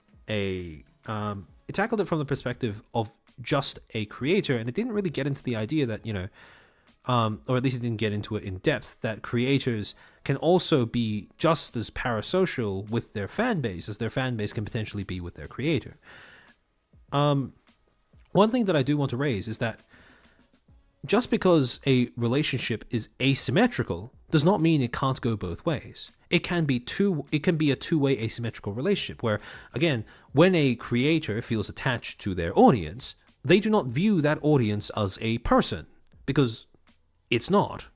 It's a bunch of names and a bunch of chat logs flying across your screen. And again, you can't really think of them as one complete separate person, but at the same time, you can be attached to them because, again, this is the audience that allows you to do the things you do, that has expressed that they care sometimes about you, and often when it comes to the things you make. And that is something that is really fulfilling, right? So as a result, it's pretty normal for creators to feel that level of attachment to their audience, despite the fact that their audience is, again, like I said before, not a human entity. So all of these things, right, go into this sort of, again, really establishing a precedent for the idea that when you discuss parasocial relationships, they are not just a blanket bad thing. They are in many ways both natural and both natural and in some cases even healthy. So again, much needed complexity, much needed nuance that in this space at least we've been kind of spoiled for. However, that being said, there was something that was missing from these videos when I was watching them, one after the other. And that was the fact that in all of these videos, the way that the creators approach it, and again, this is no, I don't say this to disparage any of the creators or what they've made in any way, but it came at it from a very analytical lens, a very bird's eye view of the way these relationships form and the way that these relationships work. And then I stumbled across another video. A video by Lucy Pyre, published in January of 2022, titled The Dark Truth That Every Streamer Knows. The reason why I like this video so much is because, well, one of the things that it did that I think the other ones kind of glossed over a little bit is that it discusses it both from the perspective of a viewer and of a creator simultaneously throughout. And the reason why, again, Lucy has great, I would say video essays on a whole bunch of topics to do with the sort of psychology / social side of VTubing, streaming, content creation, etc., etc. And the reason why she is such an effective commentator is because you can tell by just watching the video or listening to her commentary, she is in deep, as a viewer, right? She has been consuming this content in this space for what I assume to be several years. And you can clearly tell because of the way that, her commentary explicitly reflects how she is approaching the situation from the perspective of someone who is both a viewer and also a creator, right? There is a level of complexity, perhaps even a little bit of dissonance to the fact that she has to look at parasocial relationships, both as they might manifest in one direction, viewer to creator, and also in the other direction as well, from creator to viewer. Potato King, thank you for the 5. Crypto accelerationists would probably say that the audience is the real driver behind the thing to be. Yeah. So right off the bat, that was a kind of aspect to her commentary that made this particular video stand out to me. And to go on, she also points out how parasocial relationships are often unfairly maligned. And again, this isn't so much a problem in the way that people within VTubing have commentated on it, because like I said, all of the videos that I've seen thus far have done a great job of acknowledging the fact that, while parasocial relationships can be unhealthy, that is not their default. That is not the way that, all parasocial relationships are. And this is really, this really gets to that point where she clarifies that there is no evidence to suggest that parasocial relationships create pathologically obsessive behaviors in people who didn't already exhibit them. And this is important to note because a lot of the times, the really negative examples of parasocial relationships are presented as if the parasocial relationship caused them to act in this manner, caused them to exhibit that personality trait. Whereas, in fact, I would argue it's the other way round. If you are someone who has a natural ability to, a personal commitment to respecting boundaries, conducting yourself in a way where you don't attempt to overstep the boundaries set by your creator, you are probably not going to turn out to be someone who does those things just because you end up developing some sort of parasocial attachment. And this is where I sort of want to just briefly address some of the people, because I have seen them crop up in comment sections on posts, videos, etc. before. And I just want to, again, affirm to you guys, if you do feel a parasocial attachment to a creator, right, or to a piece of content or whatever, you don't need to treat yourself or think of yourself as a loser just because you feel that way. Because provided that you are not trying to overstep boundaries or anything like that, provided you aren't, provided you don't exhibit those kinds of behaviors or inclinations, I don't think you are a loser, right? Because having a parasocial attachment is human. It is a very human response to what is frankly a very inhuman environment, an inhuman medium that we are using to talk to one another. So it is pretty much, again, and this is something we'll get into more detail on later, it is pretty much inevitable that you will end up forming some sort of parasocial attachment to a creator that you like. And that is perfectly okay so long as both sides, creator and audience, are clear in terms of what the boundaries are. So, again, you don't need to worry about having a parasocial attachment to a creator if you aren't the kind of person that would exploit that relationship anyways. So I do think that, it is a little unfairly maligned. So the next thing that she emphasizes is the idea that parasocial relationships are a natural consequence of content consumption and can go both ways. Again, this is something that a lot of the other creators referenced as well. But in particular, the thing that enriches her ability to talk about this is, again, the fact that she's talking about it both from the perspective of a creator and from the perspective of an audience member, right? The idea that she does feel, at least to some extent, and she says as much in the video, that she has some sort of, she is invested in her audience, that she notices. And this ties in with the next point, that asymmetry does not necessarily mean ignorance, right? She will notice, names of chatters that pop up very often in her streams. And when they disappear, she will notice that as well. It's a bit of a meme where you will know this if you watch Face Connect, right? Especially if you watch Lumi or Irie. It's a bit of a meme where you have the idea that, the streamer has a spreadsheet of all the chatters that show up in chat, or all the viewers that show up in chat. But, to some extent, it is based on truth. Because, like I said, right, just because the relationship is asymmetrical in the sense that, again, I, as a creator, cannot view you guys as a person, just as you, as a, audience, cannot view me as a person. Because, again, I'm a persona, right? I'm a chair. So, just because that's the case, it doesn't mean that I'm completely ignorant to, what you are doing or, even just your presence, right? When you say things like notice me, when you send supers, when you send just chats, even when you just pop in and say hello to everyone at the beginning of stream, I notice that, right? And again, it's pretty much normal for a streamer to notice that kind of stuff as well. So again, it's Super Night, you remember my username? Whoa. Yeah, exactly. So yeah. And then finally, and this is the thing that I really want to hammer home, and it is something that a lot of the other videos stated, if not to varying degrees of explicitness. But this is something that's really important to take in, and that is that parasocial relationships are usually not intentional, but they are inevitable. And it's this point that parasocial relationships are inevitable that I want to dig into a little bit deeper, because it is simply impossible to avoid developing a parasocial relationship. And I don't think these...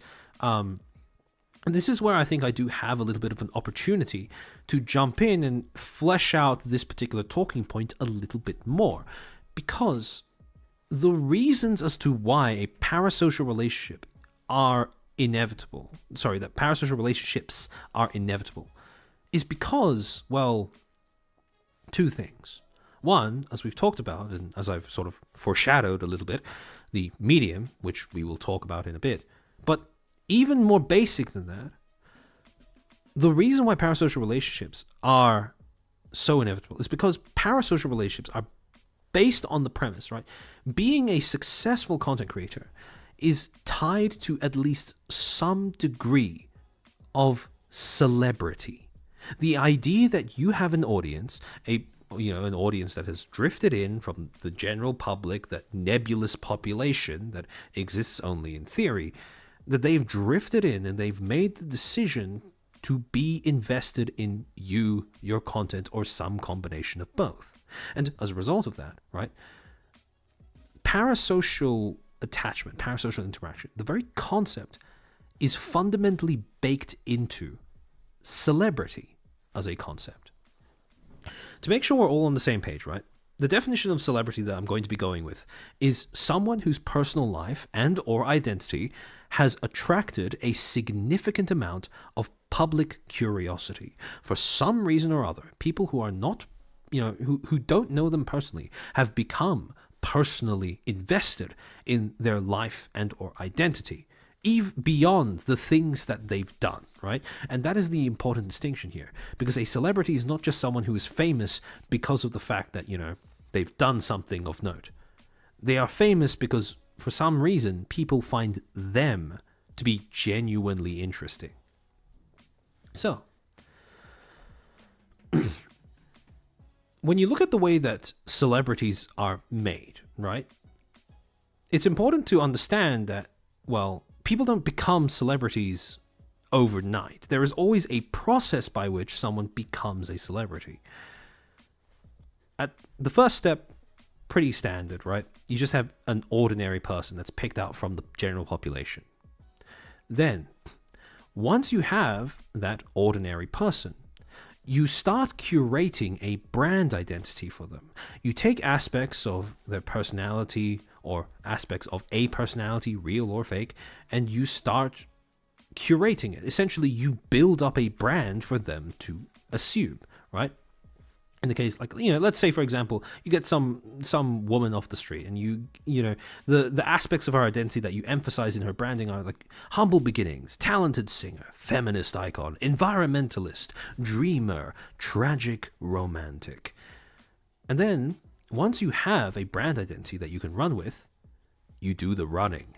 You go and grab all of the media attention you can to, again, basically beat the public over the head with their brand identity, to the point where the public is eventually coaxed into taking interest in this celebrity via sustained media exposure. And once the public has, latched onto this, this person, once the public has accepted this brand identity, a celebrity is then born.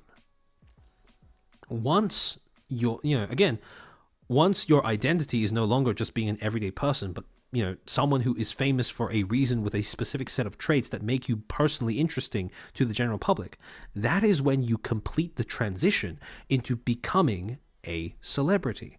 However, when you look at this process, right, taking an ordinary person, giving them a brand identity, exposing the public to this brand identity, and then finishing with a complete celebrity, you might notice something. This is almost exactly the same as the process of creating a sign. This is basically a process of semiotic, well, what I would refer to in the beginning stages as semiotic infusion, where, again, you take an ordinary person, a signifier, right, and you infuse a set of signified meanings into that person, right?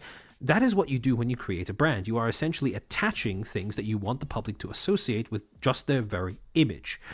And once you have that, once you have a sign, a signifier, once you have a set of signified meanings to attach to it, you feed that to an audience through media exposure, right? You have gradual semiotic transfer. The public is prompted to associate the signifier with its attached meanings through repeated exposure. And then at the end of this entire process, the public accepts the new sign. The celebrity, their brand image, their identity, their reason for existing is complete. And when you really think about it that way, celebrities are just people that have been turned into signifiers. Sunday, so we're branding a person instead of a product? Exactly. It goes a bit further than that, though, because not only are we branding a person instead of a product, we are branding a person as a product. Because the thing about a celebrity is that fundamentally they are a commodity. And the thing that makes celebrities such a valuable commodity is that once they reach this final stage of their, I suppose their life cycle, they become a signifier in and of themselves that is powerful enough to then impart whatever meanings, whatever associations are attached to them to the things that they associate with.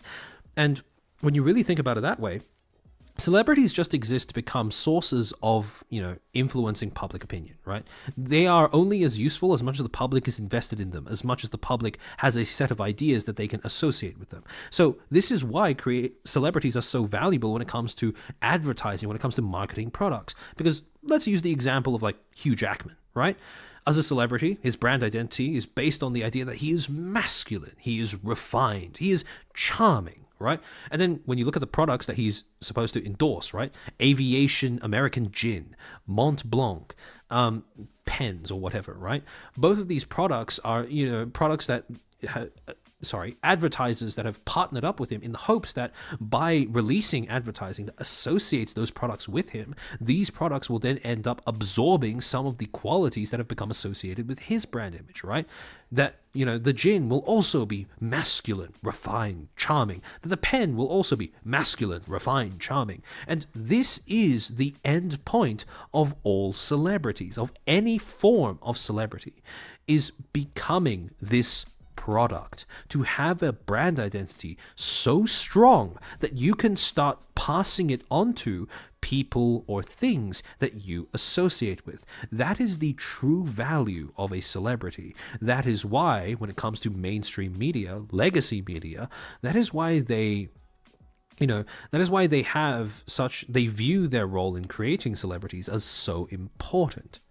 Because this is quite literally a multi-million, multi-billion dollar industry in and of itself. The industry of creating celebrities. What do we associate Gargura with? That is an interesting... Well, yeah, Ayane Shirakawa, exactly. Cute and funny shark. I think that sums it up pretty well. But yeah, look, even if you look at the way that Gargura is used in advertising, right? Actually, no, not even just Gargura, right? Let's look at how Bibu, for example, is used in holo advertising. Literally anything, okay, I know it's a bit of a meme to say cute and funny, but unironically, right, Bibu, Gura, Ame, all of them are associated with the idea of being, at least to varying degrees, right, cute and funny. So as a result, whenever HoloLive uses them in the promotion of any sort of product or merch that they're coming out with, that merch ends up absorbing those same connotations of being cute, funny, a bit of a meme, right? And this is a natural side effect of, all of the investment that HoloLive has put into growing these talents and, by extension, growing their brand identities, right? So, yeah, pretty much anything that Bibu associates with is going to be associated with funny, cute Zoomer rock, right? And again, it's if any, I genuinely do believe that if a PC company or I don't know, someone coming out with a new brand of a gaming mouse or whatever, or a keyboard or whatever, if they chose to sponsor Bibu, or partner up with Hololive and like ask for Bieber to advertise their products, I believe that would make bank, like hands down, like without a doubt. Because at this point, Bieber has a really, really strong and really advertiser friendly, like unironically, brand identity, which would make her an absolute powerhouse when it comes to promoting stuff like that. Because again, it's in line with her, like, hardcore gamer like personality and brand image. So yeah. Marine, yeah. Hosho Marine, she's associated herself with being lewd. Yeah. I mean, can you imagine if, well, I don't think Hololive will do this because they are investing in going into the idol route, but can you imagine if, like, I don't know, Lovance or like if Tenga like sponsored Marine in the same way that Tenga recently sponsored Kason? I feel like that would be like, that would be the four horsemen of VTuber advertising for sure. But anyways, oh yeah, out and top, Face Connect associated with coffee, the exact same thing, right? Each of Face Connect's coffee flavors are designed to absorb some aspect of the associated talent's brand identity, right? I don't drink coffee, so I don't exactly remember what each of the specific flavors are. All I remember is Rie eating the beans on stream and saying that Dizzy's tasted like squid. But aside from that, I don't think I remember anything else. But yeah, it's yeah. Anyways, so the next thing that I want you guys to understand when it comes to, grasping the concept of celebrity and how exactly that works is the fact that, again, regardless of which celebrity you're talking about, regardless of where their celebrity comes from, what they are known for, I want you to keep in the back of your mind that all celebrities are made. Every celebrity ever throughout history has been manufactured, or at least to some degree created, by media, right? Now, around before the 2000s, the process of creating a celebrity, was pretty much the exclusive domain of mainstream legacy media, right? Television stations, newspapers and tabloids, music production labels, film production companies, all of these, mainstream media corporations, institutions would have a hand in manufacturing celebrity, essentially. Again, they were the ones responsible for essentially crafting a persona that would be an appealing product for the public to become personally invested in, right? So, however, around 1990, around that particular period in time, something changed in the way that celebrities were put together. Because prior to this point in time, like I said, right, celebrities were designed to be manufactured, and they were usually manufactured to be some sort of exceptional person. They had some sort of skill, some sort of talent, some sort of unique selling point that would differentiate them from, the rest of the public and make them worth the public's admiration. However, around 1990, there was a shift in the way that that celebrities were manufactured that has since been referred to as the demotic turn. And this was a term that was first coined by an Australian, I believe, media academic by the name of Graham Turner. And he coined this term way back in 2004. So essentially what the demotic turn referred to was a shift in the way that celebrities were made, a shift towards spotlighting, quote unquote, ordinary people as celebrities in media. So essentially, instead of trying to market a celebrity to the public on the basis that that celebrity is somehow exceptional, has some sort of rare skill or whatever, media organizations and institutions were starting to realize that people find ordinary people really appealing as well. You can make some really interesting content out of something as banal as, just your everyday person off of the side of the street confessing to the fact that they recently cheated on their partner, right? Instant drama and really appealing, despite the fact that it is, again, it's a really banal reason to become interested in someone's story, but it works. So as a result of that, what ended up happening was these legacy media institutions and corporations would start producing reality TV. This was the birth of reality TV, where they would grab ordinary people and stress their ordinariness in the media that they produced, and in doing so become massively popular, and also alongside create celebrities whose main appeal was not the fact that they were exceptional, but the fact that they were ordinary, right? This was where this was the inception of the idea that people could be appealing figures in the public consciousness based purely off of qualities like authenticity, relatability, openness, right? And again, Big Brother was like the poster child for this genre of television entertainment, where, for those who don't know what it was basically a reality TV show where you would get a bunch of people, make them live in a house, and every single move, every single moment was filmed and monitored. For those who lack lore, Big Brother is a reference to a novel by George Orwell called 1984. And one of the major themes in that particular story is the idea of a society where everything is under surveillance. So you can see where the inspiration for that name comes from, right?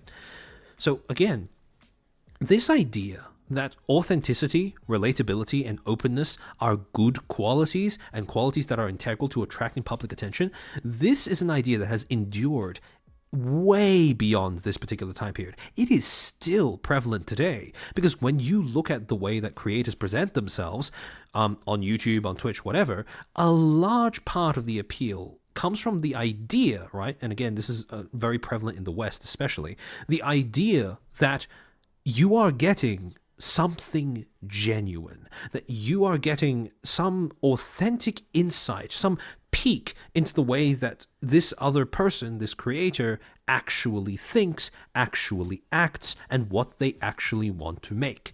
So again, these values, when it comes to and these entertainment values, I should say, have endured and ended up shaping all of the media that has come afterwards as well.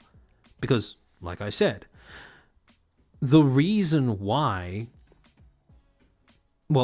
the reason why the platforms that we use, like YouTube, like Twitch, encourage this sort of closeness between creator and audience is because they were, you can make the argument that they were baked, that this philosophy to, prioritize these values was baked into the way that the websites were even built from the ground up. So again, when this particular shift happened, right, obviously people were starting to tap into a little bit of a gold mine, because again, imagine for years you believed that to make a celebrity you have to go through all of the hassle of finding someone who's actually capable of doing something special. Then you have to spend a whole bunch of your resources curating the way that they appear to the public, projecting them into the public's consciousness in a really specific way. And then all of a sudden you realize, wait, we can just grab any ordinary person off the side of the street, give them a space to talk about whatever, and as long as there's enough drama in it, we can just milk that. So as long as they're relatable, as long as they are, as baseline normal as possible, or at least this sort of weird mix between normal, ordinary, pedestrian, but still appealing, we can make hay out of this. And that's exactly what these companies did. Until the introduction of the internet. What happened after this is that now you had a situation, a sort of, if you want to think of it, a media landscape, where not only did people understand that, authenticity, openness, and, ordinariness could be a selling point, but now you had an environment where everyone was capable of being their own media production company. Because not only did the internet make it so that everyone was connected, that you could post content and anyone around the world can see it at their own leisure, right? In their own time. But you gave everyone the technology. You made it really accessible for people to obtain technology to make their own stuff. You had live streaming technology. You had people had, PCs and laptops now. People could buy microphones. People had buying a camera is as simple as just buying a phone, and hey, camera included, perfectly functional, and all you need to be a VTuber really is just a laptop and a phone. It doesn't even have to be that advanced, just powerful enough to handle VTube Studio, and hey presto, you are your own media company, essentially. And what happened is that this ended up giving rise to a whole new type of celebrity, an entirely new species of celebrity, if you will, the micro-celebrity. Now, in terms of just summing up the differences between a celebrity and a micro-celebrity, with a celebrity, basically their appeal is founded on the fact that they are designed to appeal to a wider audience while maintaining a higher degree of separation from their fans. By contrast, a micro-celebrity is designed to appeal to a smaller audience, significantly smaller audience, but an audience that is more devoted, and an audience whose presence is presumably founded on the fact that micro-celebrity and audience will pretty frequently end up interacting with one another in some way, shape, or form. Second difference, celebrities have their brand identity crafted prior to engaging their audiences. They basically turned themselves into a product first and then exposed themselves to the marketplace of just a public forum. By contrast, with a micro-celebrity, the brand identity that they possess is crafted alongside their audience. They go out with a preconceived idea of what they want to be, they see how their audience responds to that, and they adjust accordingly. And as a result, what ends up happening is that a creator's identity, a micro-celebrity's identity, their brand, etc., is essentially collaborative, right, with their audience. So, again, all of this hinges on the idea that interactivity is a lot more accessible now than it was before. And that the final difference, with celebrities, fame is produced and or maintained by legacy media, right? Whereas with a micro-celebrity, fame is primarily self-produced, and again, I ran out of space here, but it should say something along the lines of maintained by community interaction. Because, again, one of the things that characterized the micro celebrities and their emergence is the fact that people didn't have to rely on legacy media to attract a following, to gain attention, to draw eyes onto themselves and what they were making. And as a result, these micro celebrities are, again, they were a very new phenomenon that people were only just beginning to understand. And, well, I mean, nowadays, 2020, right, it's become the norm. But way back in 1990, this would have never been conceived, right? People could have never predicted that the demotic turn, as Graham Turner called it, would have led to something like this. So, as is logical, you had people in the academic space, like, you had media academics trying to understand how exactly micro-celebrities functioned. How did they gain their fame? How do they maintain their fame? And one of the earliest studies about this, and this is the one that I want to bring to your attention, was a study that was done between the years 2000 and 2004 by a social sciences academic called Teresa Senft. And basically, to understand how micro-celebrity worked, she decided to track the career progressions of a bunch of cam girls. And from that study, she was able to discern quite a number of, again, things that are now very foundational to our understanding of how exactly micro-celebrity works and why parasocial relationships are so deeply built into the traits, the premise of micro-celebrity. Now, before we go on, I'm just going to take a quick drink of water because I can feel myself getting a little raspy. If you have anything on hand, I suggest you hydrate as well. Or, even better, I hope you've been hydrating throughout this entire yapping session. Yeah, bet. Agreed. It all starts and begins. It all begins and ends with cam girls.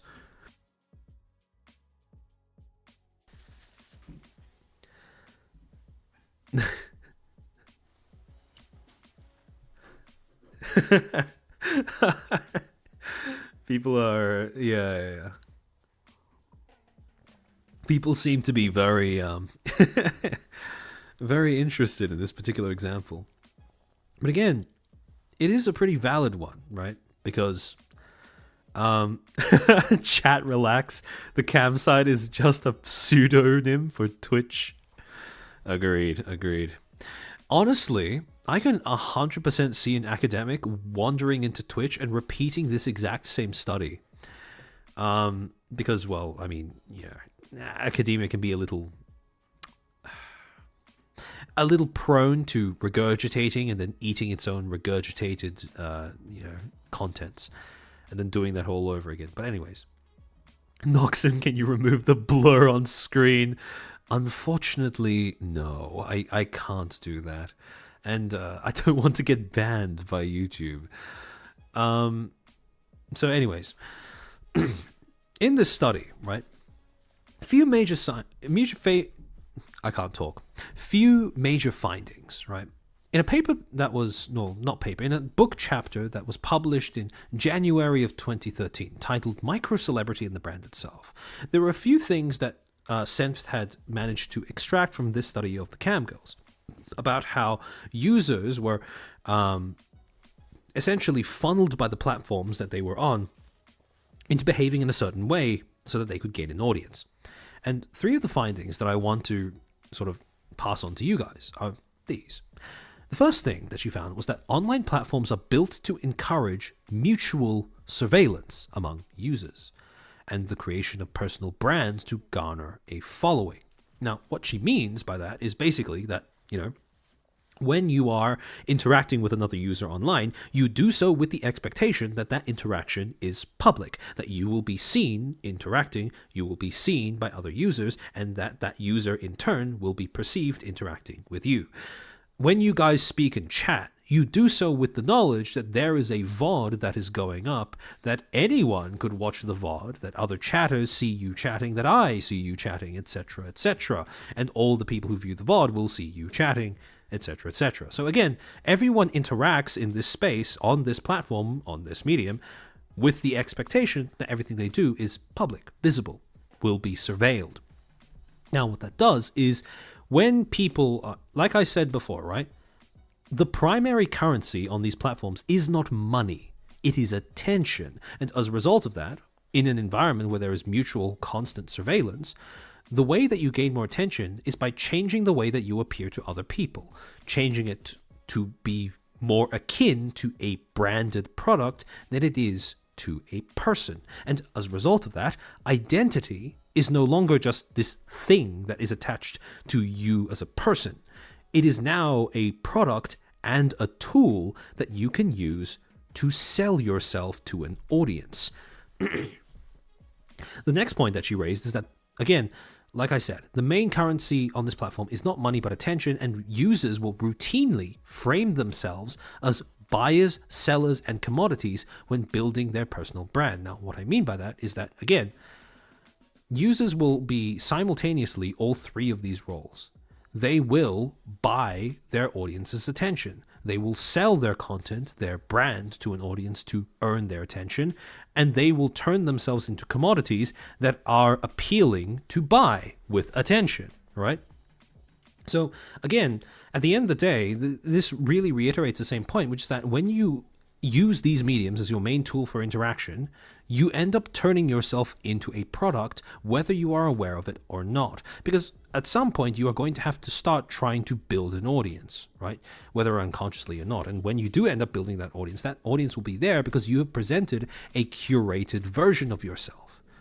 So, again, you become a product. Now, finally,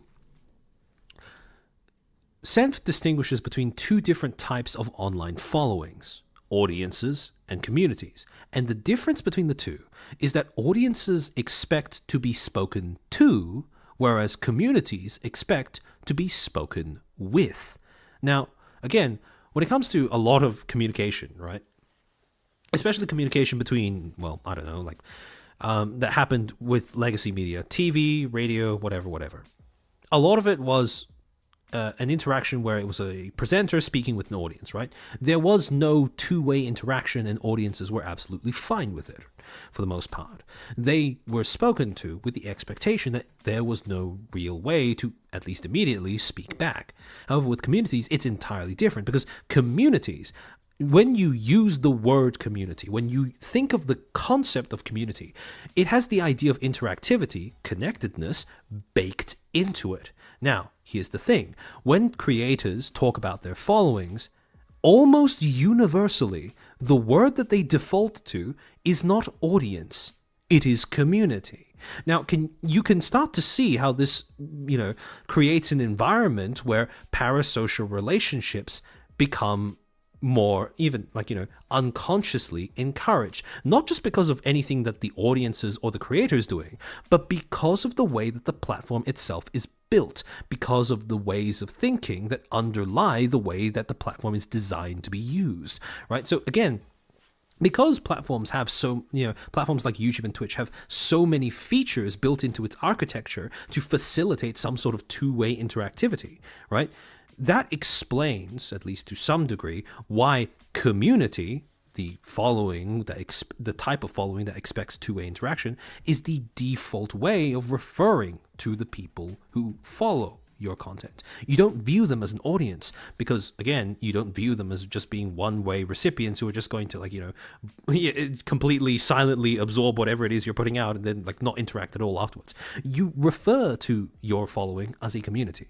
Because, at least to some degree, you expect that you will get some form of feedback from them. A2, is this the VTuber community? Is this VTuber community in the room with us?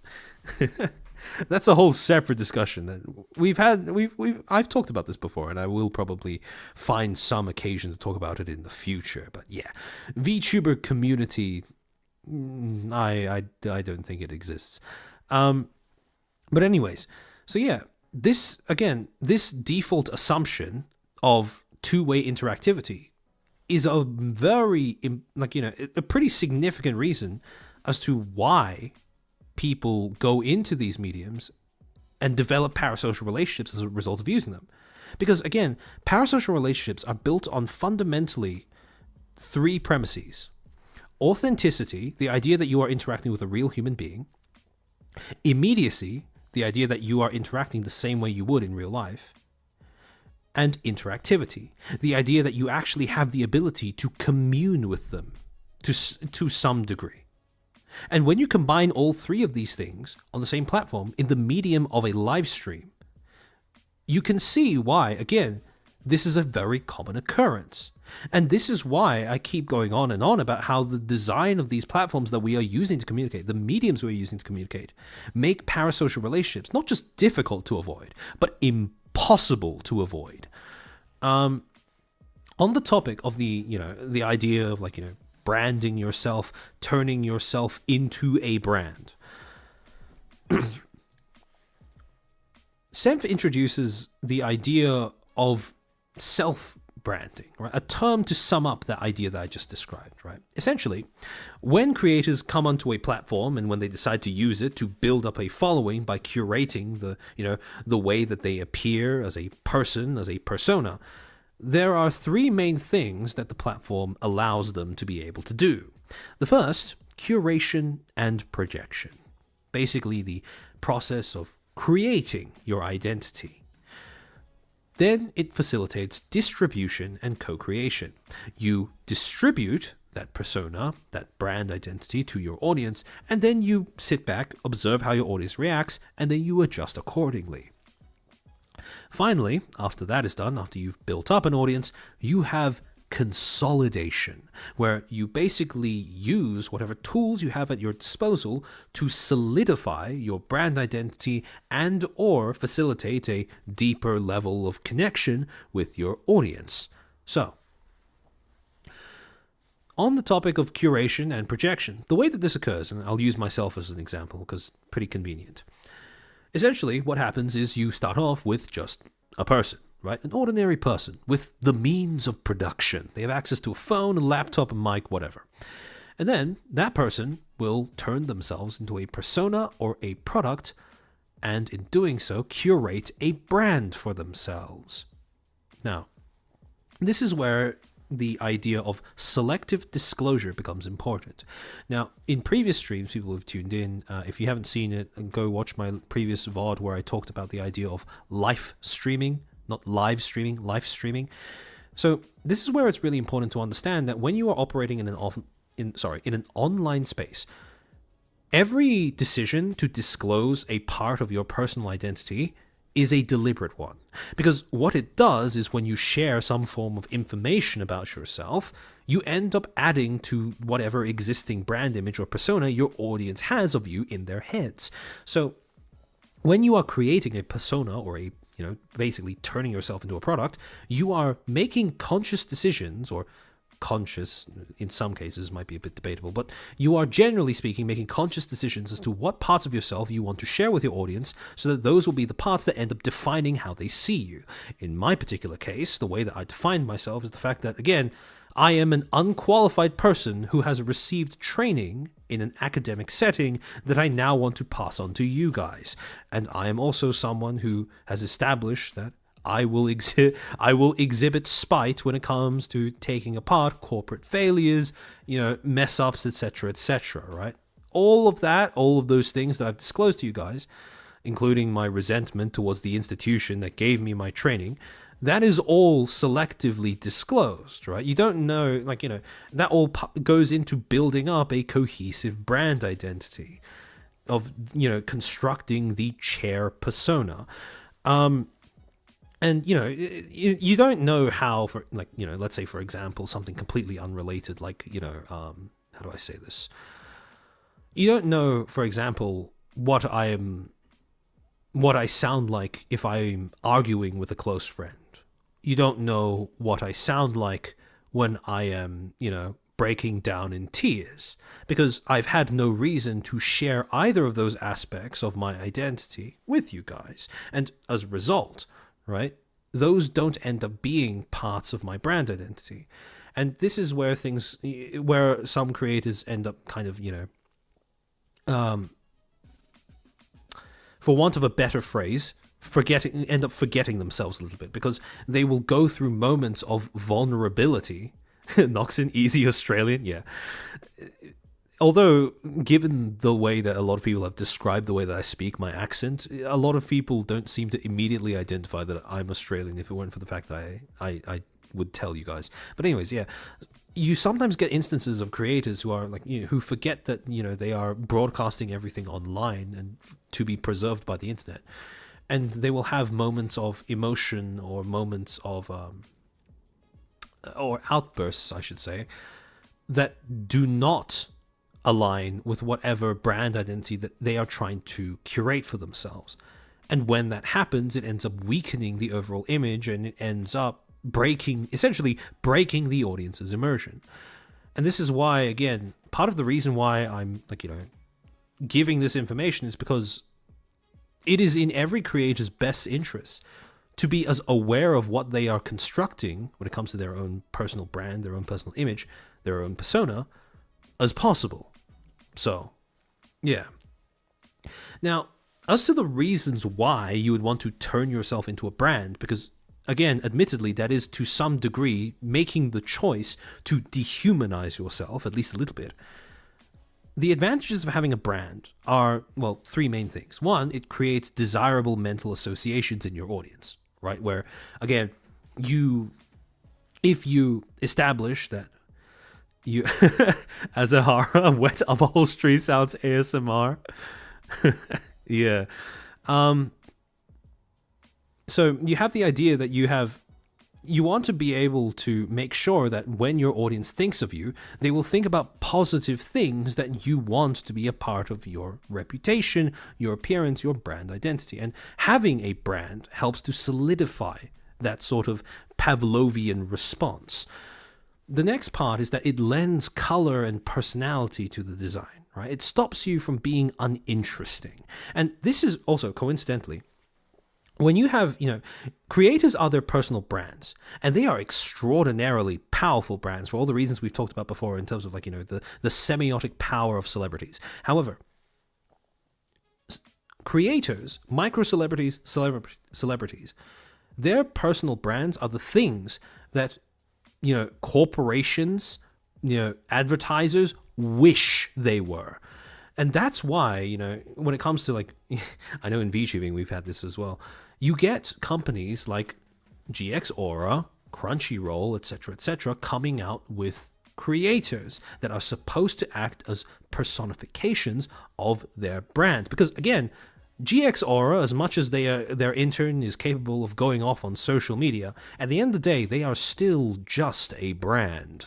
And as a result, as long as they are, it would explain why they are trying, they are at times transparently trying really, really hard to give themselves a little bit more personality and character as a result of, just trying to distance themselves a little bit from the perception that they are an inhuman entity.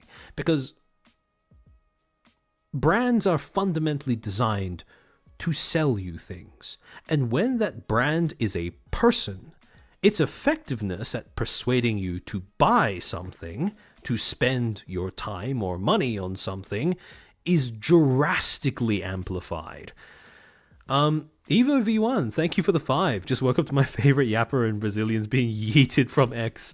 A little moral support so you survive playing the train wreck that is Dustborn. Yeah, I do have to do a test, like off stream, where I need to see if my laptop can actually run it.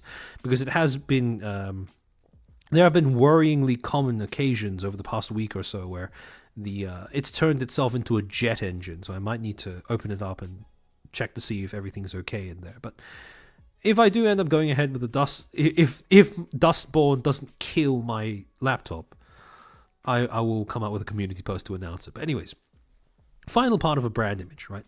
Final benefit, I should say, that it provides to whoever has one or whatever has one, is that it provides and promises consistency. The thing is, right, when you have a brand image, your audience automatically has an idea of what it is you do, what it is to expect, what it is they should expect from you. And that is a valuable tool because that helps an audience find you. That helps an audience understand, like, if they have a need or a want in their life that they are looking to fulfill, having a brand identity that really clearly advertises what you're all about will make it that much easier for your audience to latch onto you in that way. So, again, like I said, it is true that becoming a brand, turning yourself into a glorified mass media product, is to some degree dehumanizing. But if you think about it from the perspective of trying to build a career, or even more basic than that, trying to build a following / community, these benefits arguably outweigh that cost. The next thing that these platforms facilitate is the idea of distribution and co-creation. Now, when I say co-creation, what I mean is cooperative creation, right? So essentially, what happens is that as a creator, you end up distributing your new and improved brand identity, your persona, to an audience. And then once you absorb once your audience is given the chance to absorb your brand identity, they will end up responding. And based off of their responses, you can then end up taking more steps to solidify your brand identity. So in this particular case, again, using myself as an example, once I had an audience to broadcast content to, once I realized that, the armchair shtick actually works and sticks, I could then go into, I could then dial up the scale to which I was able to solidify that branding. I could come up with specific emotes. I could come up with a fan name. And again, there's a reason why all of you are my backseaters and why my members are the Footstools. Because again, all of this branding, this identity, this wasn't made by just me. This was made in collaboration, in cooperation with you guys, with your input as a community, with a degree of interactivity with myself and my content. So again, This is the kind of thing that is facilitated by the platforms that we are currently using to communicate with one another.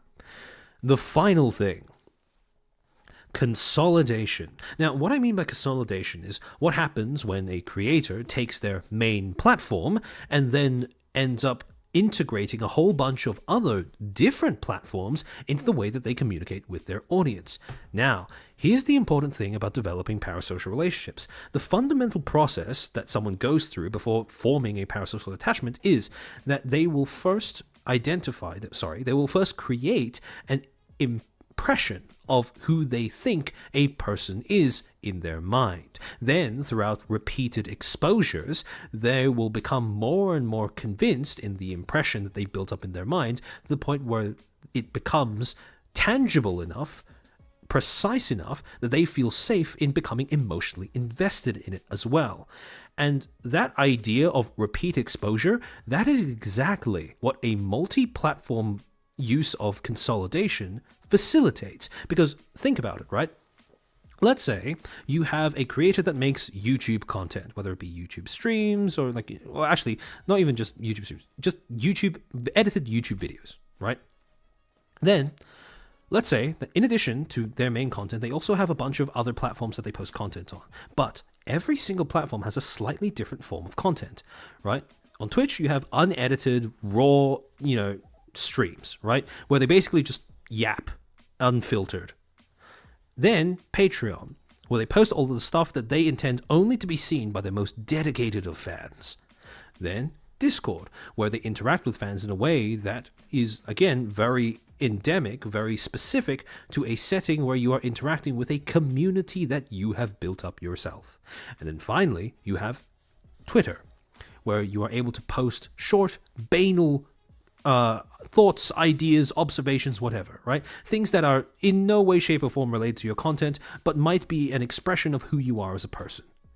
And what happens when you have an audience member that started off here, but then tracks all of the content you post across all of these different platforms? With every exposure, every different piece of content they come across on a different platform, the idea that they've built up in their head of who they think you are becomes more and more solidified. And as a result, when you have all of these platforms, when you are using all of these platforms to build up an idea of who you are online, that audience member ends up getting all of the material they need that will pretty much guarantee that they are willing, or at least unconsciously, forming a parasocial relationship with you. Because in their head, you are a person. They have seen enough different sides of who you are to basically get the closest thing that they can get to an actual person in their mind.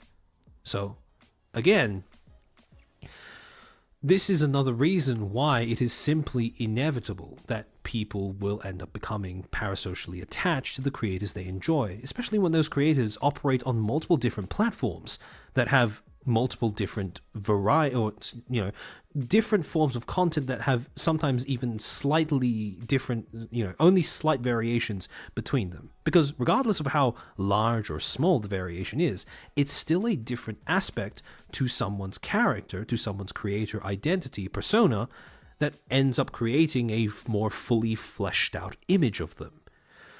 So, one thing that all creators kind of have to choose, right, in this regard. If they want an audience that is more, detached in the way that they consume the creative stuff, they might try to make it so that the content that they post across all these different platforms is as homogenous as possible.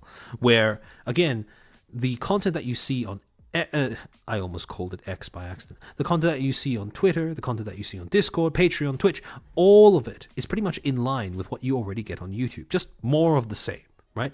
When you value brand cohesiveness above everything else, that makes it more likely that, one, your brand is going to, maintain its integrity, and two, that your audience is likely to become, or sorry, less likely to become invested or build up an idea of who they think you are as a person in their heads. However, by contrast, if you use all of these different platforms to express a slightly different aspect of your identity, that is when you facilitate not only a little bit, with you have to be careful that you don't end up posting something that ends up destroying the consistency of your brand identity. I know, I know someone pointed out Tricky Wee earlier on. That is kind of what happened there, yeah. Again, like I've said this several times before, but Twitter is a platform that you stand to lose more than you stand to gain by using it as a part of your overall internet presence and brand identity. So, again, a lot of creators get lured into this trap of treating one of these platforms or more of these platforms as this sort of like, a personal blog and end up posting something that ends up destroying the consistency of the brand identity that they've been building up on their main platform and with their main content. And as a result of doing that, not only do they end up opening themselves up to losing control of their brand image and identity, they also open themselves up to potentially facilitating a stronger parasocial attachment. Now, again, for all the reasons that I've stated before, just because someone is more strongly parasocially attached that doesn't mean it's always a bad thing. However, again, if that is something that gives you discomfort as a creator, then it might be worth considering what kind of content you are posting on all of the different platforms you use, how consistent it is across all of them. As a horror, you should talk about Discord and many indies having destroyed their career by having a Discord server that grooms minors or talks shit about other creators. For sure. One of the reasons why I don't plan to open up a Discord anytime soon is because there are only two types of moderators that you can trust, in my opinion.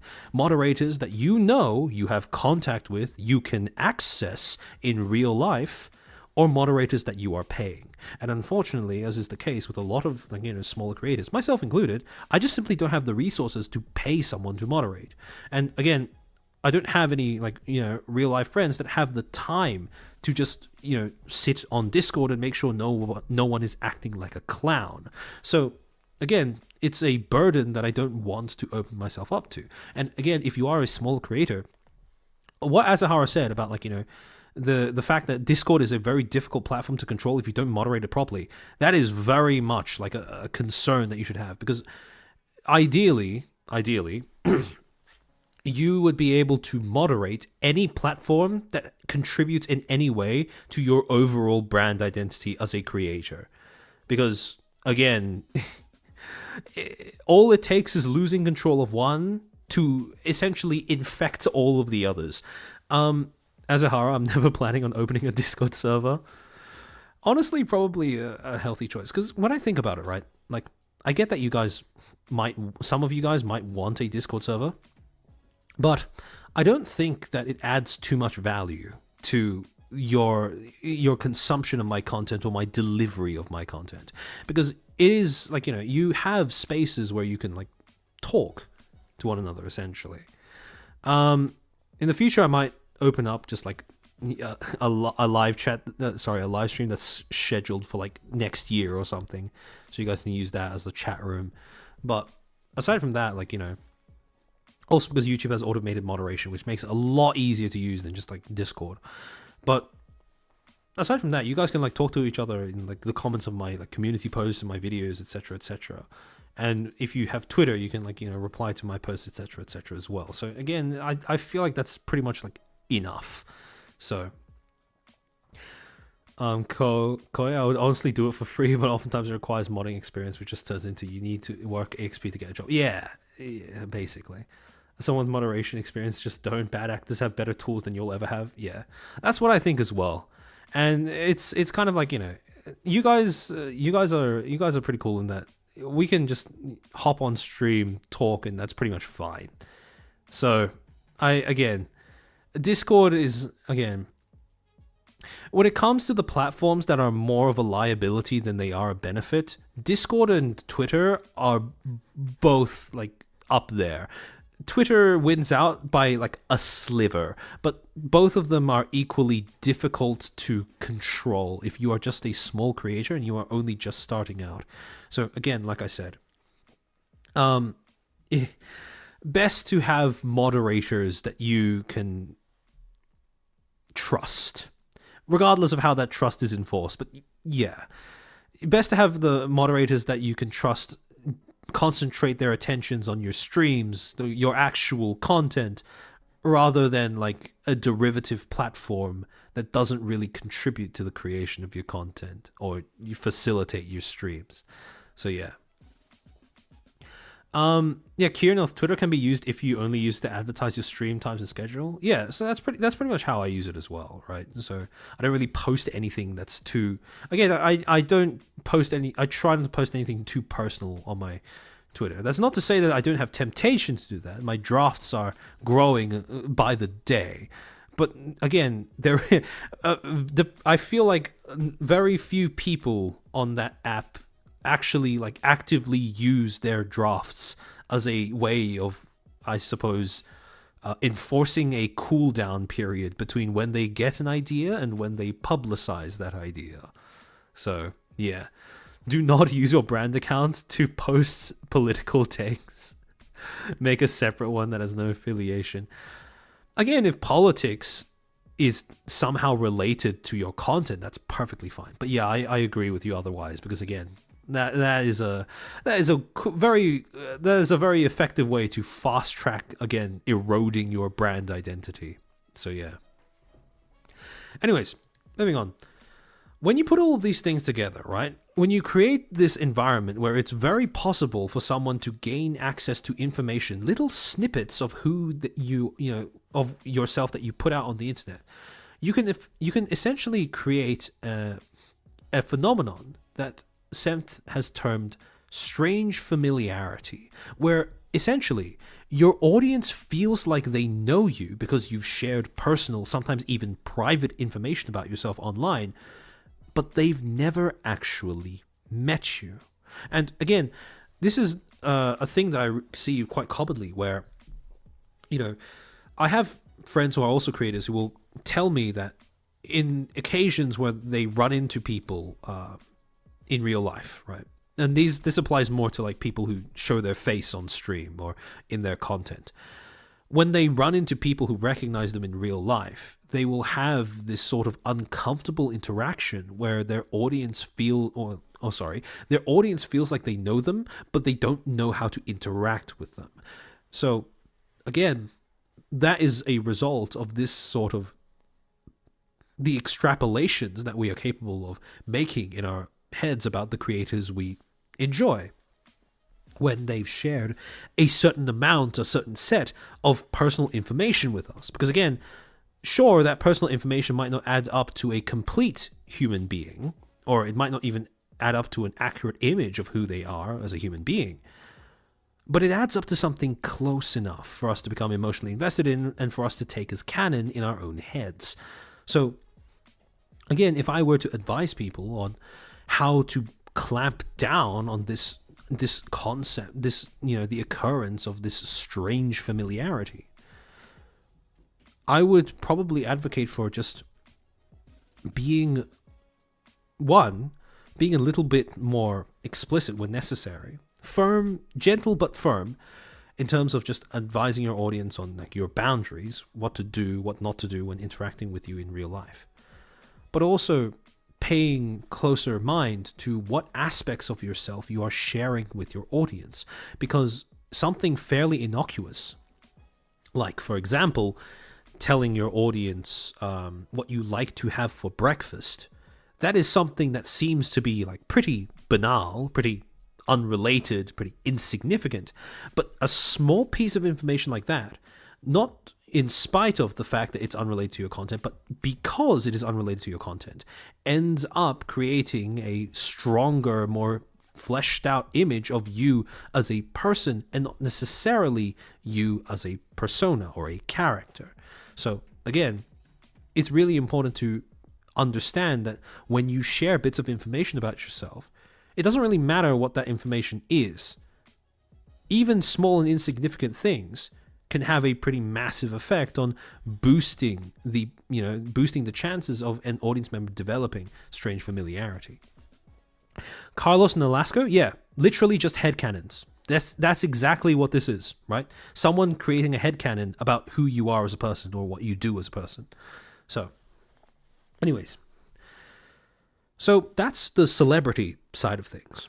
But there's one more thing that I want to sort of bring to your attention when it comes to the way that these platforms are built and how they operate.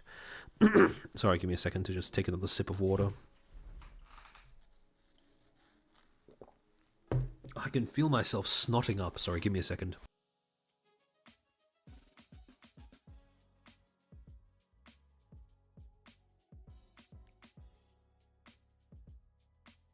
Okay. I have, I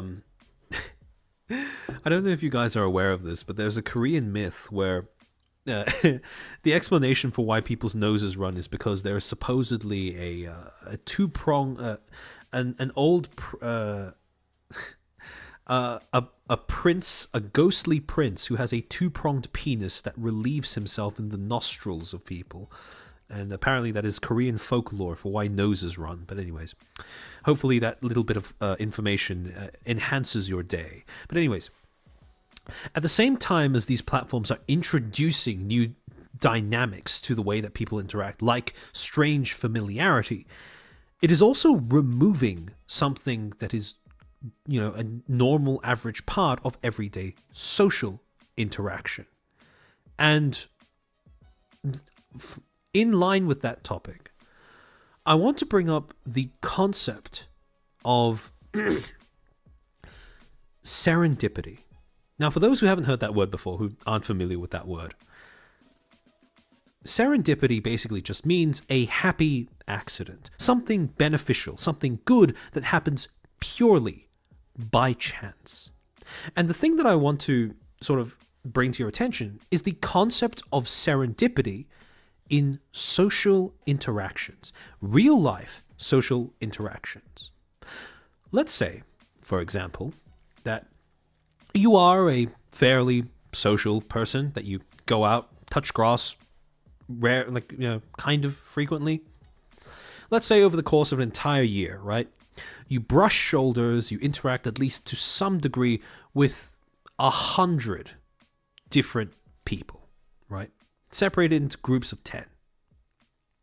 Provided that you are at least somewhat extrovert, at least somewhat, capable of enjoying just normal conversation, right?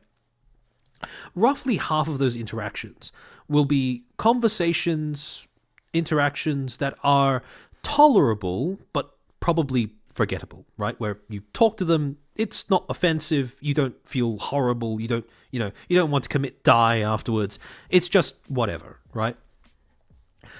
Around, let's say, half of those interactions might be pleasant and or memorable. These are people who you talk to. Not only is it inoffensive, but it's something that you might actually find to be enjoyable for some reason. That you might think, oh, well, I actually feel like this conversation might stick in my brain for more than an hour after I'm done.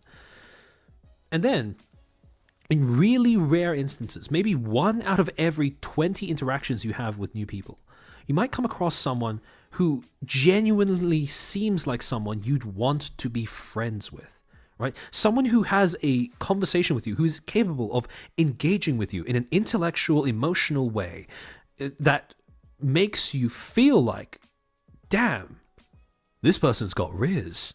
I'd like to get to know them. It doesn't matter whether it's platonically or whether it's romantically. The chances of meeting someone who you click with to that degree is really, really rare. Whenever it happens in real life, it is really special because of the fact that, again, it is an example of serendipity. It is purely an accident, a coincidence. You had no way of controlling the fact that you guys would meet one another. And when you end up clicking with someone, when you end up meeting up with somebody that you happen to click with, 7+ billion people in the world, and you come across somebody who you feel like you genuinely want to be friends with for potentially years down the line, that is something special. The problem is, when you look at this element of serendipity in social interactions, real life social interactions, this is something that the internet has pretty much entirely removed.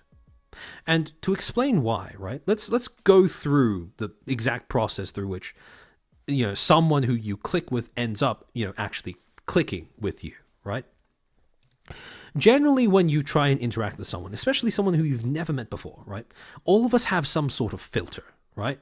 We value our time. We value our emotions, right? Our emotional well-being. So we're not willing to invest either of those things in somebody who we don't really click with. And, when you really think about it, that's what our filter, is supposed to, do, right? We have a set of, certain locks or whatever around, opening up as a person, around this box that we maintain around ourselves where, we can be civil with someone else, but that doesn't mean we open up to them immediately. We have to establish that there is some level of compatibility, some level of ability to click with one another before we are capable of opening up and therefore exchanging things like, emotional investment and time. So what generally happens is when you have this sort of social connection, one or ideally both of you will be walking in with the intention of finding out what the other person's locks are. What are the filters that need to be bypassed in order to have that connection, in order to click? Now, again, some people simply lack the keys in order to get past this barrier, right? That's simple, that's normal, that's perfectly fine. However, even in the cases where people do have all the compatible traits, one or both of you still need to be able to make the commitment to observing what exactly those barriers are, right? One of you needs to have a commitment to looking at those locks, dissecting those locks, figuring out how to open these locks. And again, like I said before, having someone who's willing to do this, or having someone who you're willing to do this for, is exceptionally rare in real life, relatively speaking. However, when you go online, it's completely different. Because instead of having this face-to-face interaction where, you have someone who is trying to interact with you on a per-person basis, instead, what you get is an online platform, an algorithm, a suite of algorithms, all looking to dissect your online behavior, all of the different data points that go into who you are and how you behave as a person, and trying to unlock trying to bypass your filters, open up your barriers that way.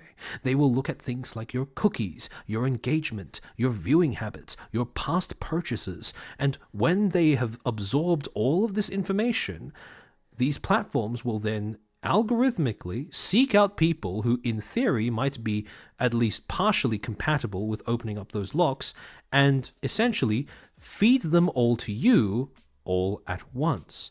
Suddenly, you are confronted with a whole smorgasbord of people who you would click with in real life, but all the time, everywhere. Every single time you go onto one of these platforms, with each time that you use them to watch content that you like, these platforms become ever the more better at matching you up with a creator that you are going to personally find compelling, charismatic, worthy of your emotional investment. Yeah, it's basically advanced stalking or some sort of algorithmic matchmaking. In fact, matchmaking is a great way of describing exactly how this dynamic works. Because again, to you, as an audience member, you are coming across all of these really charismatic people. To the algorithm, to the other creators, it's just another day at work. However, that being said, a lot of these creator identities might match up really, really well to you, almost as if their identities were made just for you. And here's the thing, they are.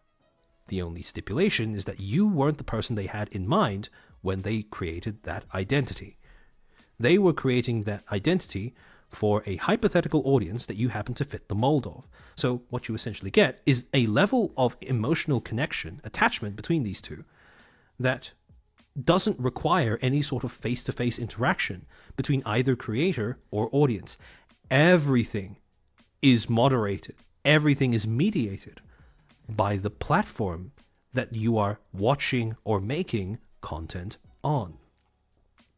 And to really give you an idea of how this works. Let's use a hypothetical person to try and illustrate how this whole breakdown of your personal needs and wants contributes to matching you up with a suitable creator. Let's say, hypothetically, that we have a young woman, Jenny, 34, chronically online, works 2 jobs, has a history of anxiety and mild depression, moderately fit but doesn't gym, has daddy issues. Hey, that's a lot of VTubers. Has looked up baby wear thrice over the past month, spent over $200 on the last seasonal Steam sale, and used to play League of Legends. For all intents and purposes, this could be a real person who exists. And again, this seems to be, at least on paper, on the most basic level possible, this seems like a person, right? However, the next step is you take this person with all of these traits, all of these idiosyncrasies, right? And you butcher them into being actionable needs and wants. Because remember, to an algorithm, you are not a person. You are something. You are essentially a puzzle box that needs to be dissected, and to have your traits categorized neatly into something that can actually be used to feed you content you're willing to engage with. So, daddy issues. The way that this will translate over into some sort of thing to do with the content that you watch might be, hypothetically, the idea that you have a preference for an older male presenter, or at least a male that projects the idea of maturity. Bonus points for that presenter being authoritative, compassionate, and competent in terms of, their persona. Let's look at the traits that you have. You're a woman, you're 34, you've looked up baby wear thrice over the past month. Right? And again, all of these things are very realistic for platforms to be able to register, because the fact that this would generate cookies that would stick to you like super glue.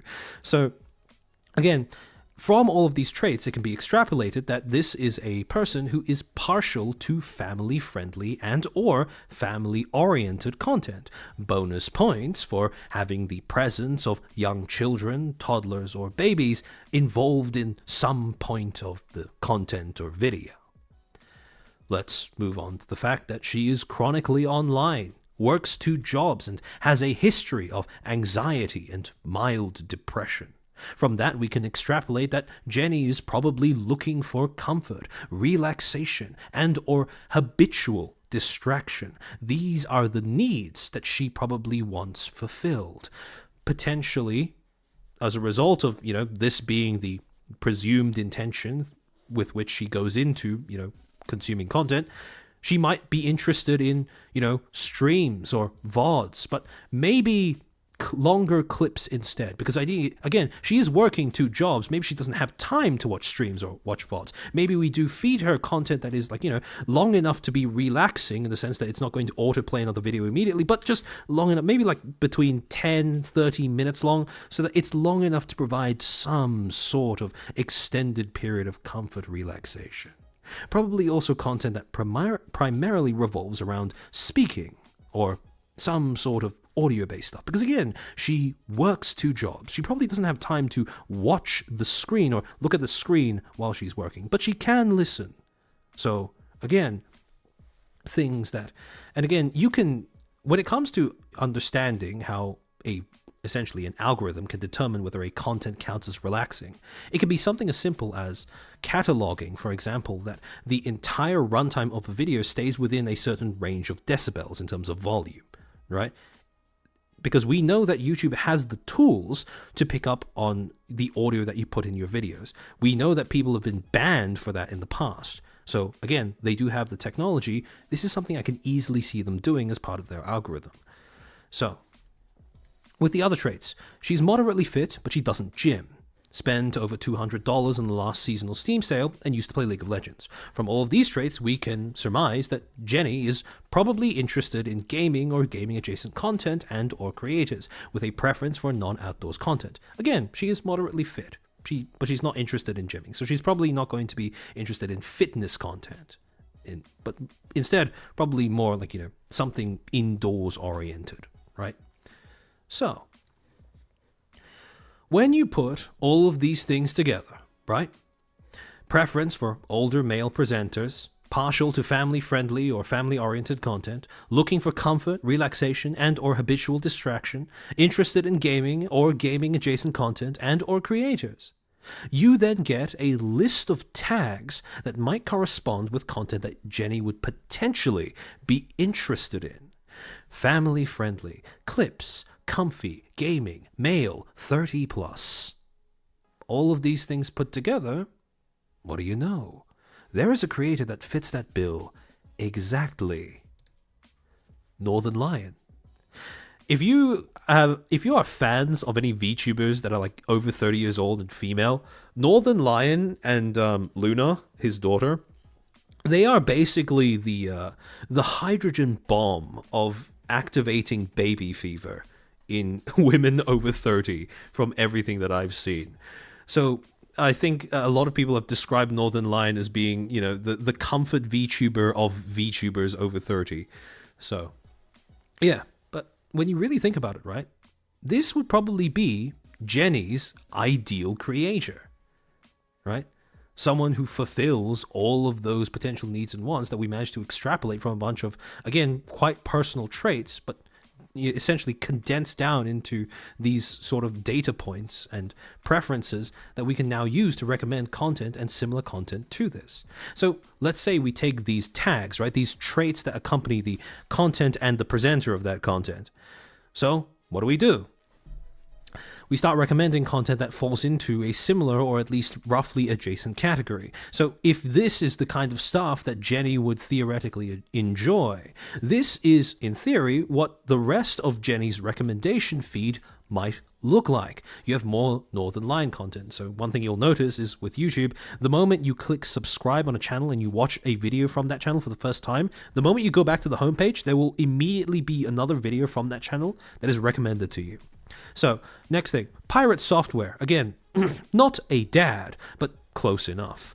So, and on top of that, he makes game dev content, right? Pretty stock standard, going to be like an almost a clean match with someone who's interested in Northern Lion most of the time.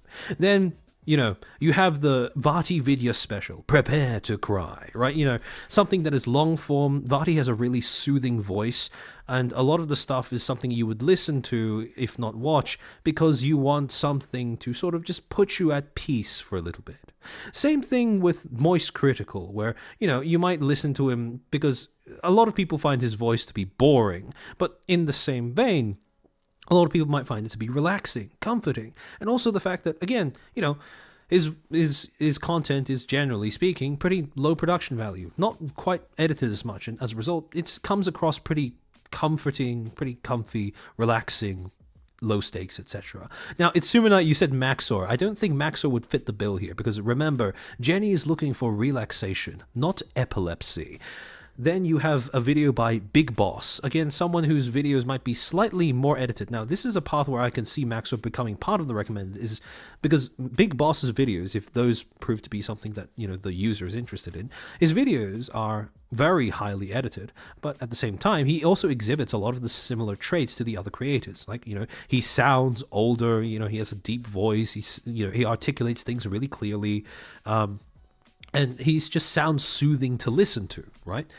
On top of that, then you have Tyler One. Now, on a lot of people who aren't familiar with Tyler's his father arc might think that this is a bit of a weird choice for relaxation content. However, again, Tyler seems to have kind of mellowed out a little bit, right? And he has, again, having recently become a father, I know for a fact that Dizzy has somewhat recently, relatively recently, talked about how Tyler One has become her comfort streamer, which is kind of funny. But again, he has a lot of the same traits. Older, male, and he exhibits traits of competence, compassion, and, well, compassion is relatively recent. Not quite a part of his brand image for people who don't watch him that much, but again, compassion and, authoritativeness, right? So, the thing is, right, when you take all of these things, all of these recommendations, all of these videos, each of these creators is someone who is intensely charismatic. And to someone like hypothetical Jenny, they might be exactly what she is looking for. I say older Azahara because he's become a dad, right? When you become a father, you automatically age quite a bit. So again, all of these people, which, you know, in any other circumstance, right? Meeting someone like this would be an act of a circumstance of extreme serendipity. But on a platform like YouTube, this is an everyday occurrence. And as a result, what you get is the death of social serendipity. Especially if this is your primary way of fulfilling your need for social interaction. This pretty much kills any chance that you have of experiencing that same sense of serendipity in the way that you connect with someone who you find to be really, you know, appealing, charismatic, worth getting to know, etc. In Chinese mythology, there is the concept, and this is shared with a lot of other Asian cultures as well. You have the concept of the red thread of fate, right? Which is basically this idea that a metaphorical red thread exists between soulmates, right? The one that always ties you to the person who you were always supposed to meet. The problem is, when the platform in question is something like YouTube, that red thread is omnipresent. It's keeping you tied to the platform for as long as humanly possible. And as a result, you can very easily get into a situation where this sense of serendipity, this sense of fortuitous meeting, that coming across someone whose content, whose personality you find to be deeply enrapturing, is not only trivialized at best, but completely lost at worst. And the problem is, the worst case scenarios that arise from this sort of trivialization of coming across someone who you find to be intensely charismatic could be something as grievous as like coming to feel somehow entitled to them making content that you enjoy, or to expect that they will keep making content that seems to be tailored almost exactly to you. Because at the end of the day, when you are just the viewer, when you have YouTube using all of the tools at hand to feed you recommendations that line up almost exactly with the kinds of things that you'd want in another person in real life, it can be really easy to sort of, again, lose sight of the fact that these creators do not just exist for you as the viewer. They have their own ambitions, dreams, things that they want to do. Potentially in the future, they might want to pivot their content away from what you came to associate with them, what you came to connect with them for as well. And as a result of that, again, as a viewer, you may end up forgetting that, well, to put it, for want of a better way of phrasing it, you may end up forgetting that these are still, like, you know, people as well. The personas, arguably not, but the people, the creators behind them with their own ambitions is one. And as a result, this trivialization of the magic of coming across someone who clicks with you so much is something that I do feel like is a bit of an underemphasized detriment that accompanies the use of platforms like YouTube, like Twitch, or even I don't know if I would count Twitter as a platform like that, but same principle, right? And when you look at it from the perspective of the creators, it's especially rough as well, because you get this sort of, because with the creators in question, when they are trapped in an environment like that, right? Or maybe trapped is the wrong word. They choose to be there. But when they are making their living there, it's not an environment that is very friendly, accommodating to the idea of appearing as a human being. Because when you look at a creator, it doesn't matter if they are an IRL, an IRL streamer or a VTuber. Either way, when you look at them on the screen, you are not looking at a person. You are only seeing the persona. This is the only thing that you are able to perceive. And as a result, the person, their struggles, whatever, behind the scenes, right? You don't get to see any of that unless they make the conscious decision to put that out into the open, which is, admittedly, a pretty big ask of any creator. And on top of that, you don't get to see the mechanisms of these platforms either. Because again, these platforms, if they were left to their own devices, they would try as hard as possible to make every aspect of their mechanisms as opaque, obscure, and incomprehensible as humanly possible, if given the chance. So again, you don't see this, you don't see this, all you see is the product. The brand. You don't see a person. And as a result, it's really easy to lose track of that fact, right? The fact that this creator, like any creator, is simultaneously supposed to be both a person and a product. And they turn themselves into a product because, again, that's simply what you do. That is just the way that the medium you are using to communicate with your audience works. And on the other hand, what you get is this weird, bizarre middle ground where a creator is simultaneously relatable, because remember, that's one of the main appeals that garners you an audience, but also unsympathetic, because remember, they're not a person.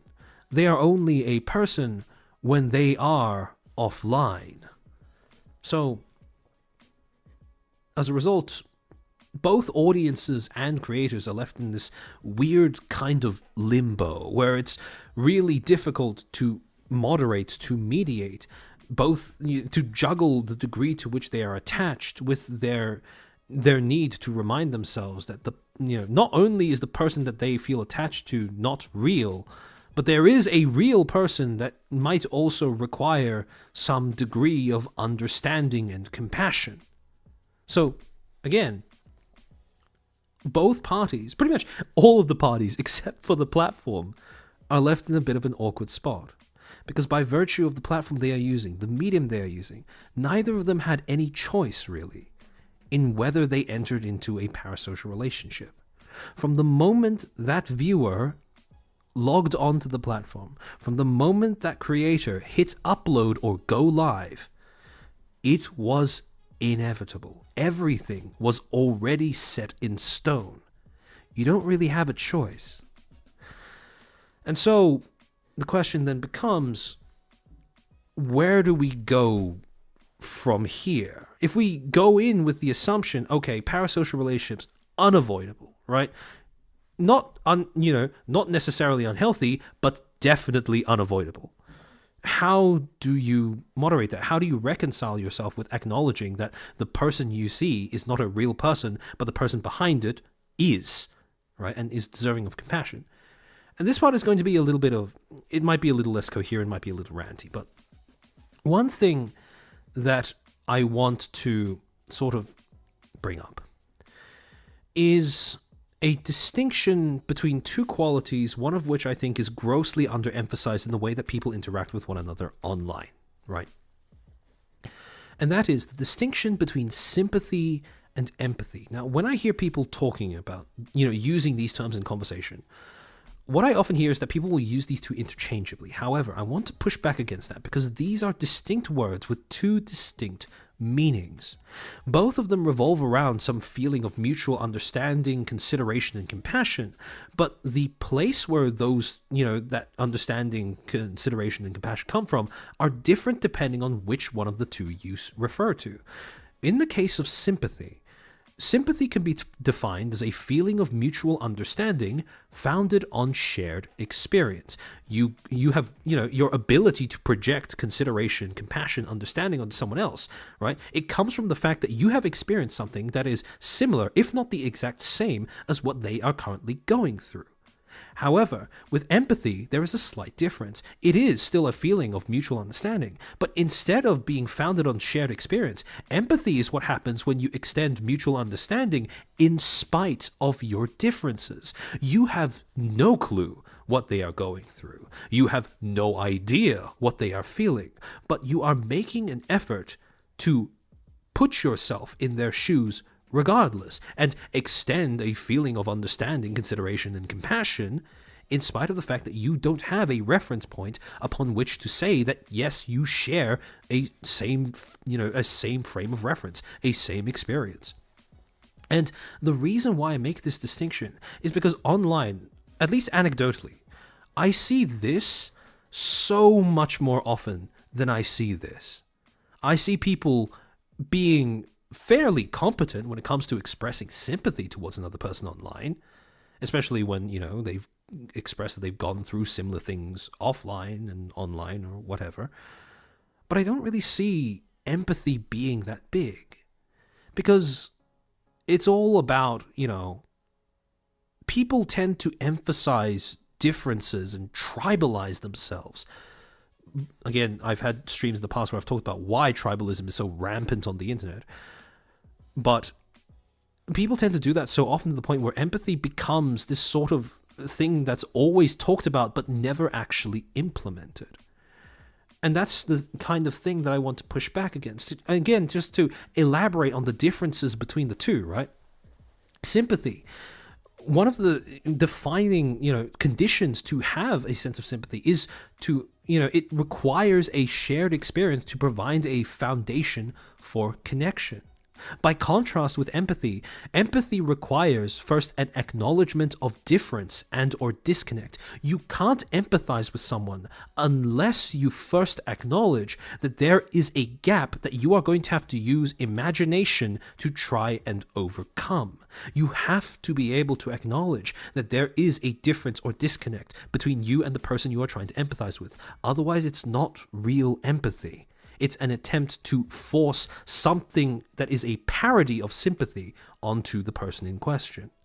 Real empathy requires an acknowledgement of difference, an acknowledgement of disconnect, and it cannot be extended until that criteria is met.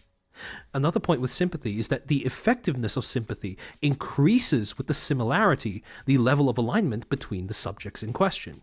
The more similar your experience is to the person who you are trying to provide sympathy for, the more effective your sympathy becomes. By contrast, with empathy, the effectiveness of the attempt to extend it increases with the disparity between these subjects.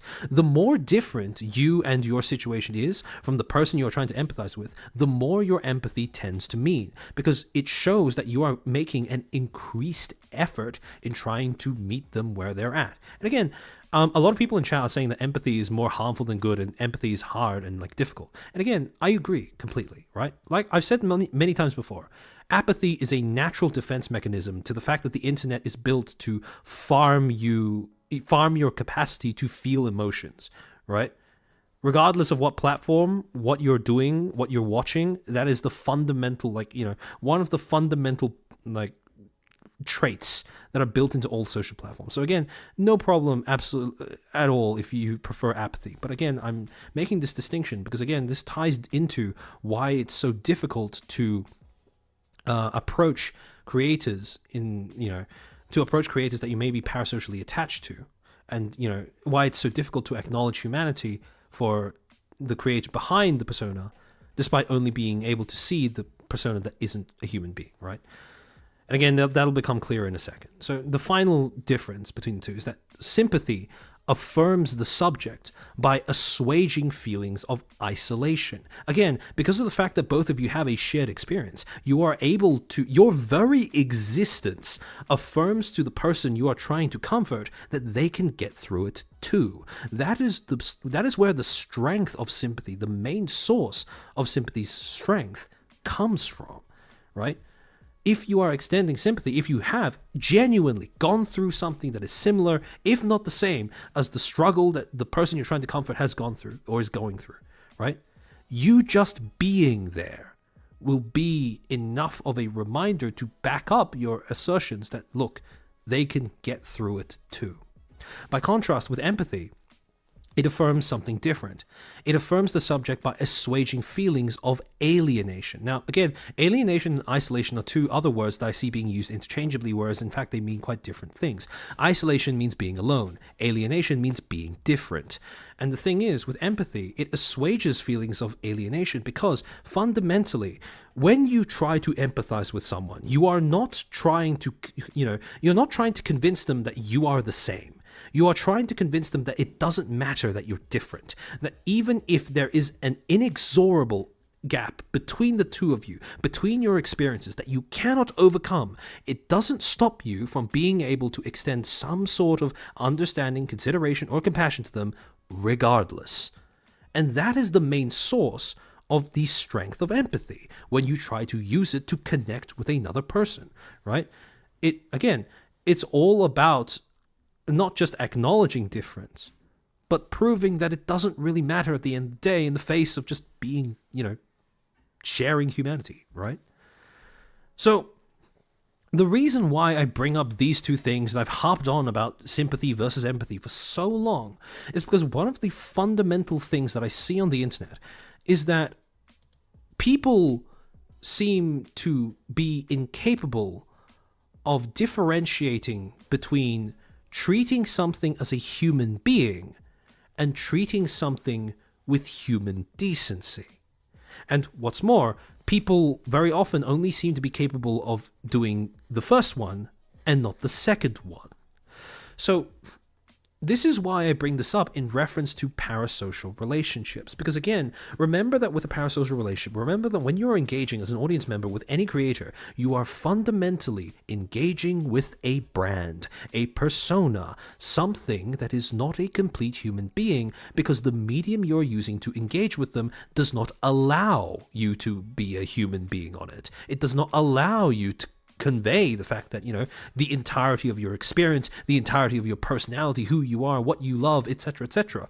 All of those things do not work, cannot be conveyed through YouTube, Twitch, Twitter, whatever, because that's simply not what the platforms are designed for. And as a result, what I often end up seeing is that people will have some sort of restraint, respect, or whatever when they see something as a human being. But the moment that something appears to be dehumanized in any way, right, or the moment something can be dehumanized in any way, whether it be slapping a label onto them like bigot or bigot or misogynist or whatever, or like bigot, misogynist, or whore or slut or whatever, right? The moment that the thing in question is inhuman to any degree, people lose all ability to treat it with restraint or respect. And this is what I mean by the difference between treating something as a human being and treating something with human decency. Because human decency does not come from, approaching something that is human. It doesn't come from interacting with something that you see as human. It comes from something internally, your internal principles, convictions, that regardless of what it is you are interacting with, whether it is human or not, whether it belongs to you or not, that you will treat it with some degree of respect. So again, when it comes to people on the internet, people are very quick to sort of provide sympathy, to treat something as a human being, because at the end of the day, regardless of how disconnected you are from the person you are interacting with online, you are a human being, right? And so when someone is very obviously a human being on the internet, right, or when you see them as human on the internet, you are very quick to extend sympathy to them.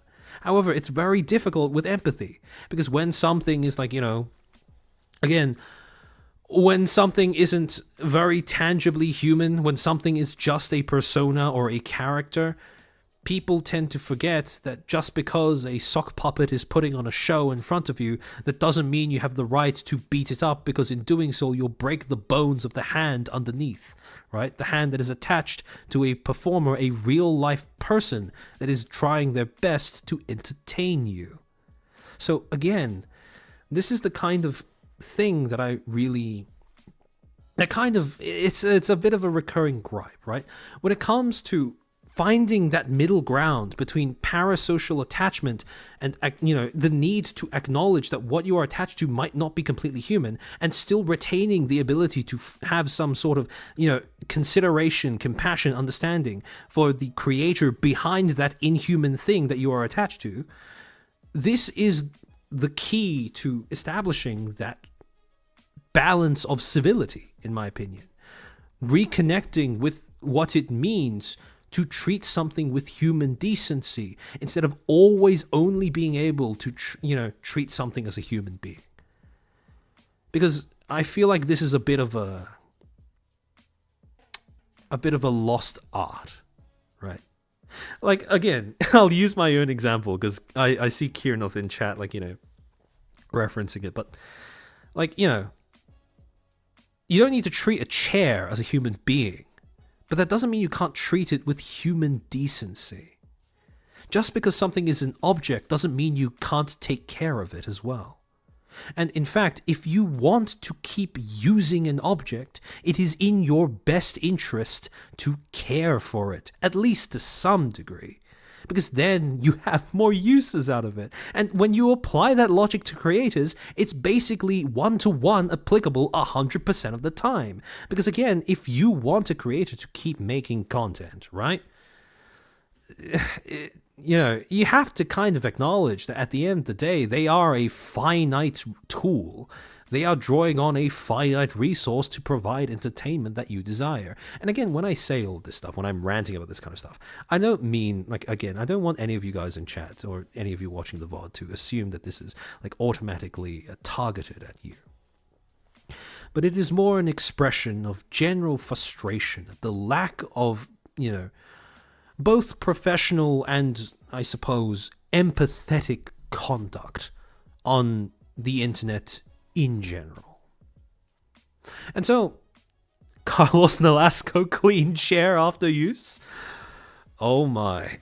What are you implying there? What are you implying there, my dude? How to make a chair last longer. Someday there will be a cursed emote that comes out just as a result of this. And you will be squarely to blame for that. But anyways. So at the end of the day, after, all of this ranting, raving, whatever, right? If you are a creator, how are you supposed to manage a parasocial relationship? And when I tossed this around in my head for quite a bit, but when I condensed all of the sort of all of the advice that I would give from the perspective of someone who has studied this to at least some degree, right? The advice that I would give can be condensed down into a single sentence. Know yourself. Know your product.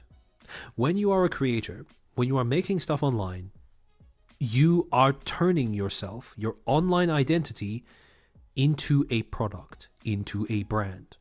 And unless you approach it with that in mind, you are going to be very unpleasantly surprised when you realize that people don't entirely see you as a person.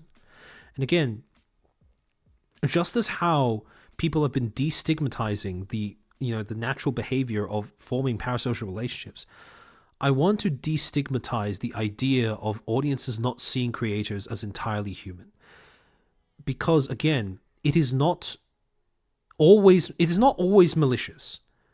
It is overwhelmingly, in the case of overwhelmingly, simply because the platforms we are using to communicate with our audiences does not allow us to appear human.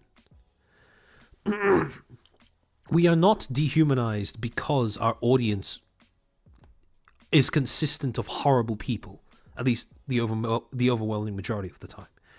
We are dehumanized because of the platform we choose, or the only platforms we have access to communicate with our audiences.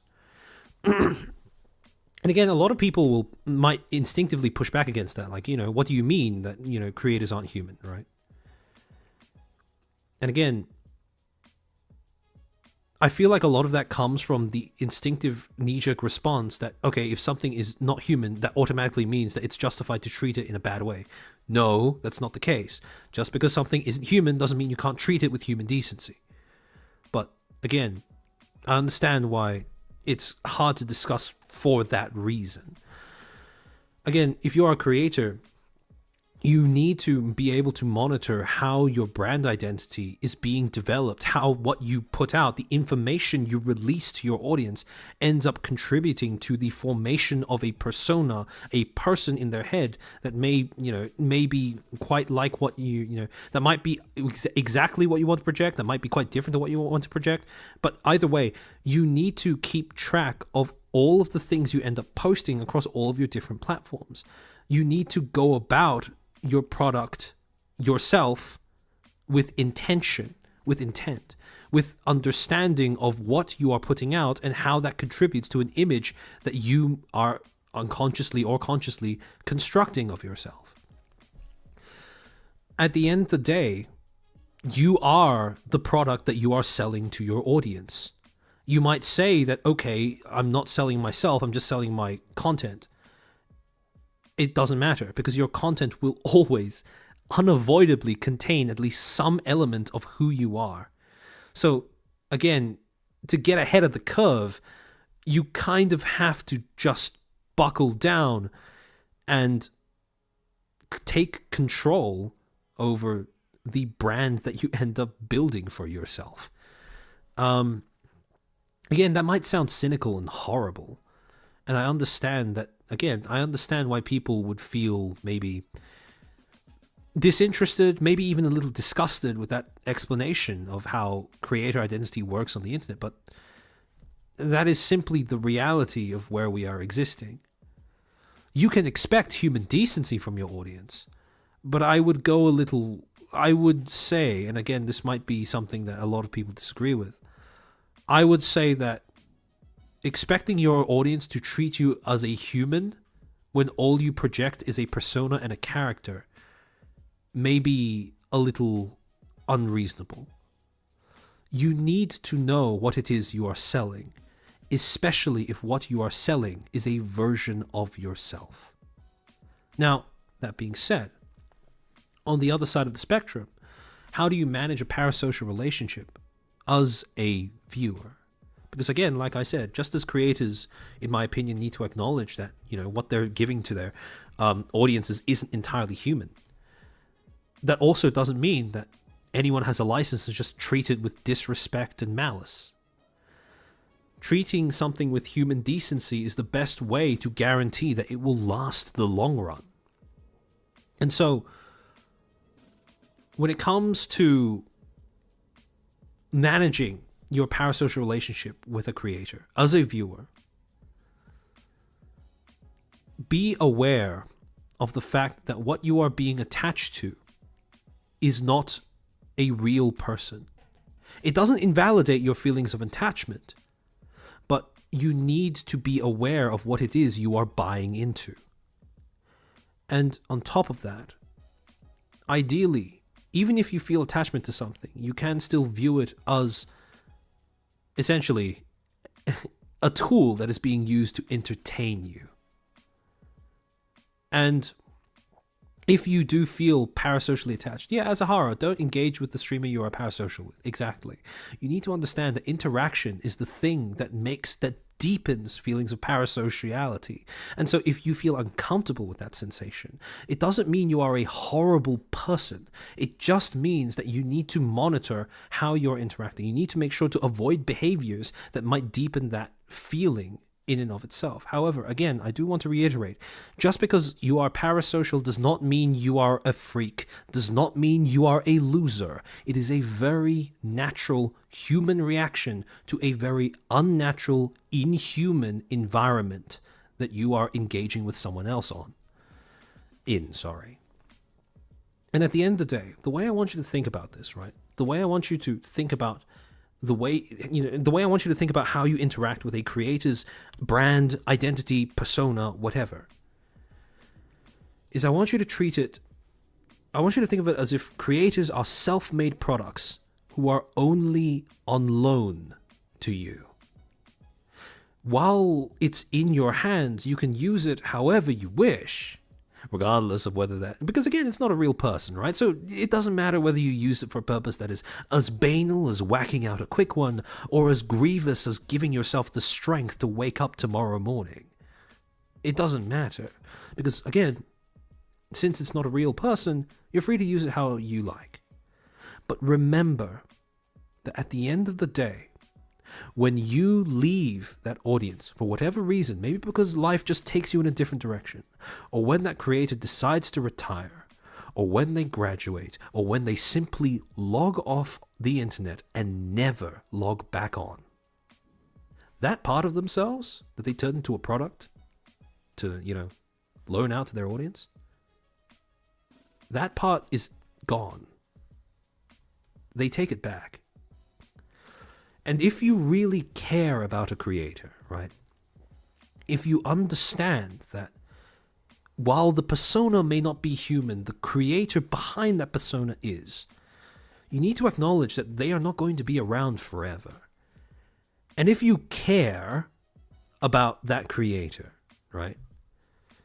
Understand that at some point in the future, they will hold up that product that they made of themselves and gaze upon it. And whether how you engage with them as a viewer, as an audience member, will end up determining whether they look upon the product they turned themselves into with disgust, with regret, or with nostalgia, with fulfillment. And I think that if you are an audience member that genuinely does care about your favorite creator, the best gift you can give them is to treat the product that they handed to you themselves, that version of themselves that they crafted specifically for you, if not with you personally in mind, that when you hand it back to them, you give them a future where they can look back on their time with you with nothing but nostalgia and fulfillment. So yeah, a lot of people are bringing up Minato Aqua. That is exactly the kind of thing that I was driving towards, because again, Aqua deserves that. She's massive part of Vtubing, very positive influence, and I do think that, again, that is the best way that someone can go out, in my genuine opinion. Holy shit, Vivian Raj, thank you for the 50 gifted memberships. Holy fuck. All of you guys better be thanking Vivian, because that is a massive groups of donors. Yeah, you need a tissue. Again, my voice is kind of dying, but it is something that, okay. Again, remember, when I do show emotion, that is, again, provided I'm not instantly muting and ending stream. It is a choice, right? Again, treat it as content so you know what you're getting yourself into. But the idea that your creator is a product that they've turned themselves into, that they are loaning out to you, is something that I really do feel like is... I like that idea precisely because if something is on loan to you, it sums up all of those ideas about, 1, it is an object, 2, it is inhuman, 3, you are free to use it however you like in the moment. But it also sums up the idea that you still should be treating it with respect, because at the end of the day, it doesn't belong to you. It is a piece of someone else that they've broken off and they've now, they're using to entertain you. And as a result, that, I feel like I that's why I like that particular way of thinking about it so much. So yeah. Also, this is not something I generally talk about that much, but when I was making the thumbnail for this particular stream, the reason why I settled on chains is because I really like chains as a metaphor for parasocial relationships. Because depending on how you read the symbol, right, and this, semiotics is coming back in the conversation again. Chains as a symbol can be representative of two very different things. They can either represent the idea of being restrictive, being something that traps people, or they can represent the idea of strength and solidarity. And the thing is, when you look at parasocial relationships, they're very much the exact same thing. They can go either way. They can either be something that ends up trapping the people who are currently in them, or they can be an expression of, the strength of the ties that hold people together. So in that regard, I really do think that, chains are one of the best sort of symbolic, one of the best symbols that you can use to sort of encapsulate the idea, the premise of parasocial relationships. Evo, if you want 50 Shades of Parasocial, there is a BDSM joke here somewhere. You degenerates. But yeah, you're probably right. Noxin, I feel bad for you. You've managed to dodge 60, 70 gifted memberships. Better. It's okay. You can always hit reroll. You'll get one eventually. But yeah.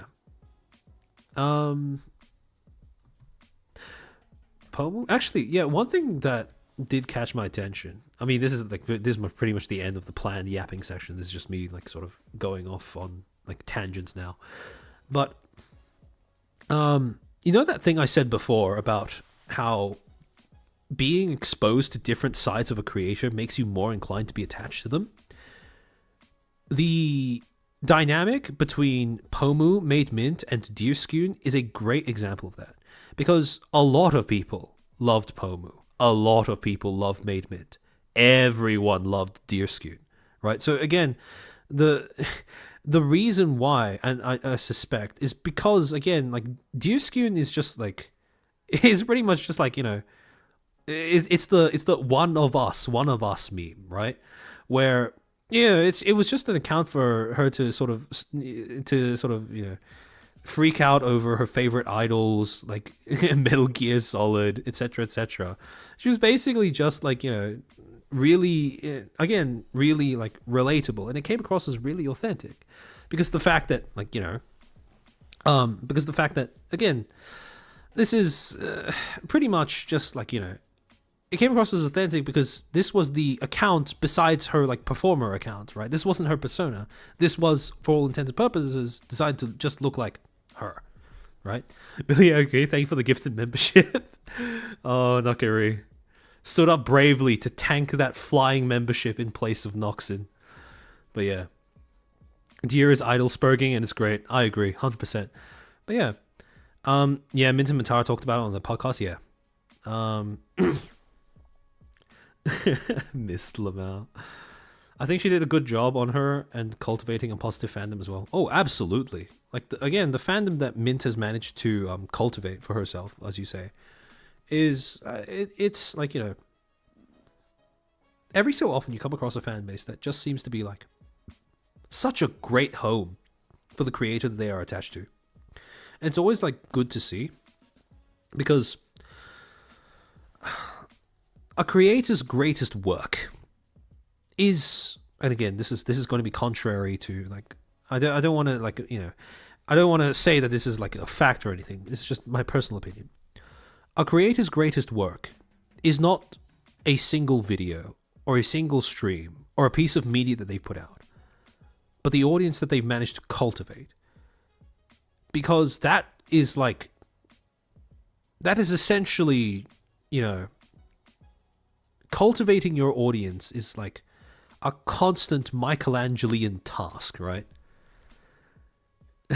Where you just have to constantly chip away at it to make sure that it is exactly what you want. Foolishly Foolish Fool, she's very well versed in idol culture. Oh, for sure. Her fan base is so healthy, wholesome even. Yeah. I mean, it's a you can tell because whenever she's even a little late for stream, there is always the she hates us sob emoji. Yeah, Carlos, yeah. That's always a fan base that is able to sort of, make that kind of lighthearted joke is it's good. Some of the ex-Pomu fans became radio silent, unfortunately. Yeah. It happens, though. It happens. Whenever you get some sort of transfer of identity. Again, actually, yeah, this is something that I kind of wanted to bring up. So, when you reincarnate as a VTuber, right, you are basically witnessing a small scale example of what I talked about, right? Semiotic transfer. Because essentially, the way that you try and accumulate your previous audience is you take back the traits of your identity, the associations, the brand image that were attached to your old identity, and you basically are trying to port all the desirable ones over to your new one, right? And we saw this back in February when Dokibird came back online. Because if there is ever any case of like a VTuber managed to completely, like, you know, to complete that semiotic transfer in as powerful and quick a way as possible, that would hands down be Dokibird in my opinion, right? Because there is nothing left to Selene that Doki does not have. I'm pretty sure. And like when you are like, you know, reincarnating in that way, that's pretty much like the ideal scenario, I would assume. And the Kapipis do that too, yeah. Man, I haven't managed to tune into a Pippa stream in forever. I've just been too busy with other stuff. Although that being said, I have been keeping afloat via low effort clips and Fayola. So I am getting my fill of Pippa content regardless, but bit of abstaining. A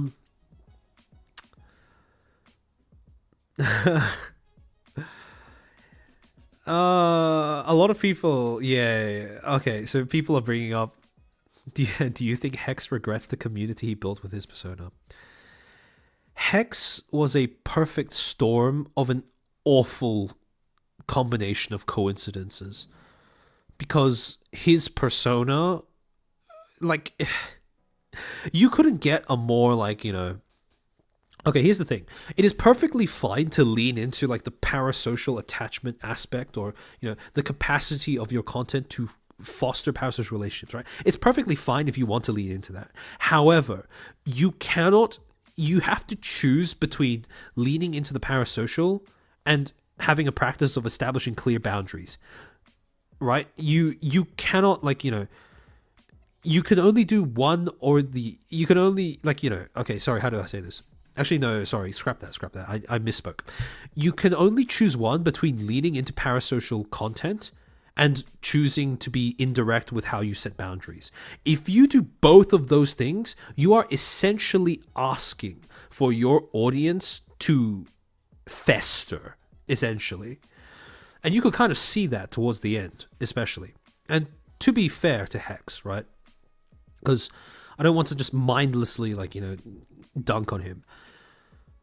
I really do suspect that it is very possible, in my mind, that the audience he ended up cultivating, his lack of ability to set explicit boundaries, it is possible that he didn't want to do that because of some sort of intervention from management. Although, in saying that, there has been a Niji Sanji member in the past, a male Niji Sanji member, who has managed to have that conversation with his audience in an effective and good way. And that is Vanta Crowbringer. So again, I brought this up before in a previous stream, but Vanta Crow had an occasion where, you know, his audience was kind of like jokingly like belittling him in his chat, and he, you know, he was kind of uncomfortable with that. And in response to that, he had like a short video or a short stream, I forget which one it was, where he basically just sat down with his audience and like directly told them, look, I'm not really comfortable with this. Do you mind stopping? Right? Again, having that conversation with your audience is good because it stops them from, like, you know, too easily overstepping their bounds. And again, the fact that Vanta Crowbringer was able to do that, in my mind, kind of makes it so that it looks like Hex kind of just neglected his audience. Because looking at how that fan base turned out it's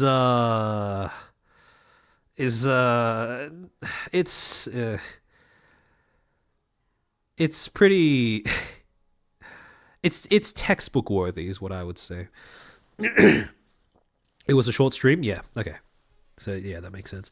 Vanta is a good example of setting boundaries and being clear about things. Yeah, I agree. So again, like, again, Niji is a bad company. Like, no one's going to argue with that. But there are, like, again, there are livers in there that do genuinely seem to be like good and competent creators.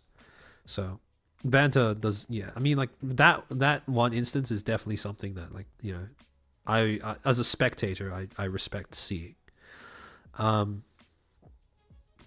Yeah, it does kind of, yeah. Like when people were going too far with that horse joke with Callie, yeah, kind of.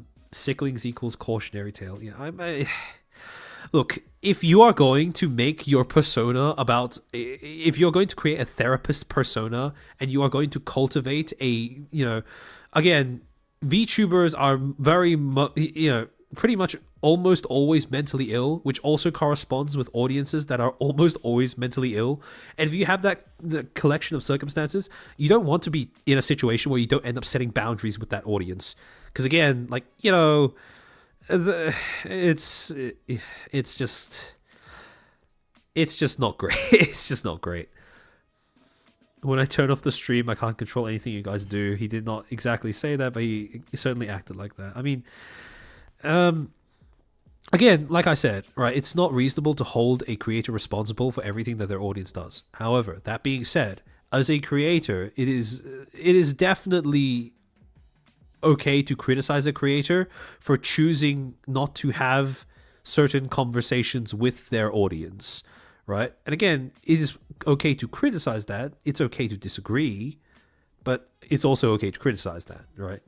And I really do feel like it's justified in criticizing Hex's apparent lack of willingness to have a conversation like that with his audience. Because, Vox did end up reluctantly having a conversation like that with his audience when the whole Reimu debacle happened. So, also, I wouldn't want that in the past. I'll keep remembering that persona that I built. Also, you just covered the Niji Sanji thing, but this time in JP. I hope my Oshi will stay fine.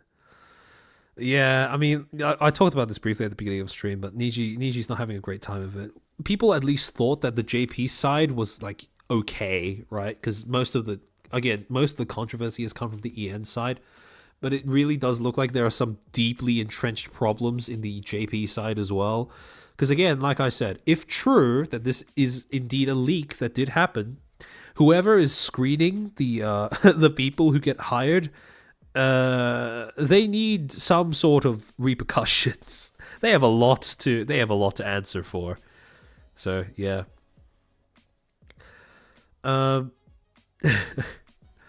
Hey, true, but no need to say that. Look, there's nothing wrong with being mentally ill, okay? There's nothing wrong with going to therapy. Don't try not to assume that being mentally ill is some sort of sparkle factor. But there is definitely nothing wrong with it, right? As long as your behavior is as long as you are able to keep yourself from harming yourself and harming others, there is nothing wrong with being mentally ill. DGJP is not okay. Yeah. It is, yeah, it's very evidently not. JP side always had issues that it's just that the Ian side didn't pay attention to it. Yeah, to be fair, I can see that happening. Now JP comes in the spotlight. Nishi fans, how do you defend this?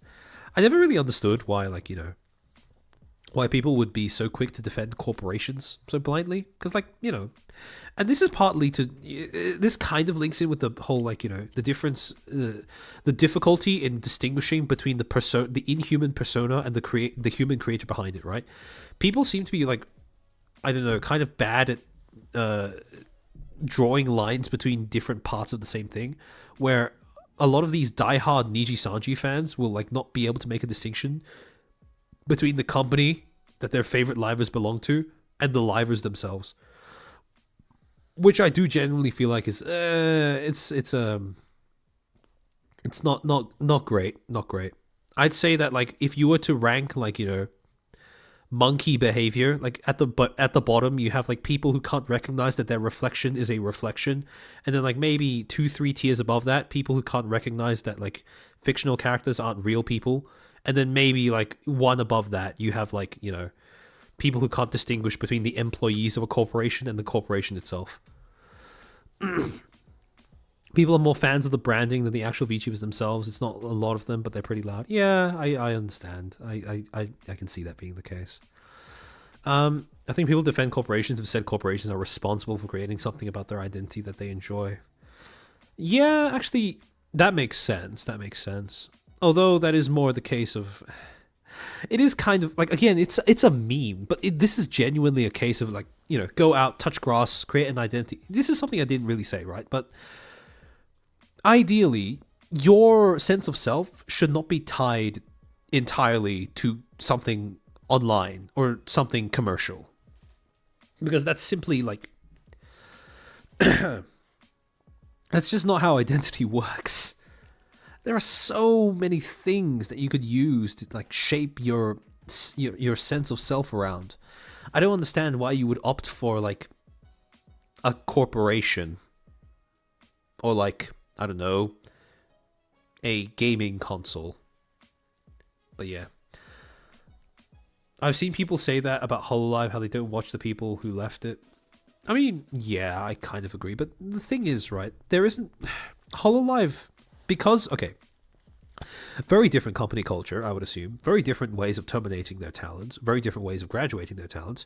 But here's the thing: there is a lot of hostility that the hardcore Niji stands exhibit towards ex-Niji livers that is not present at all when you look at the way that, or at least I haven't seen it, doesn't seem to be present at all in terms of how Holo fans interact with ex-Holo memes.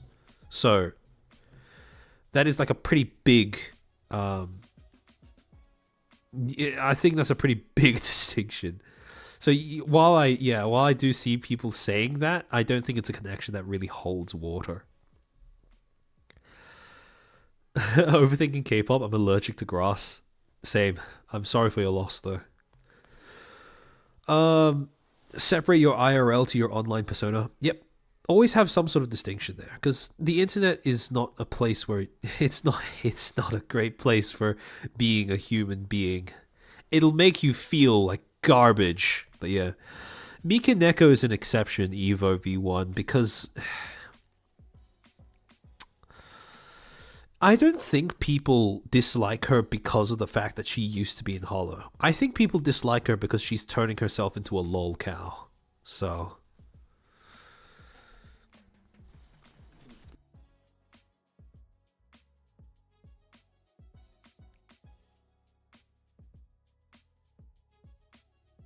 ugh. I had to evacuate my nostrils again. But anyways, Mika Neko doesn't count.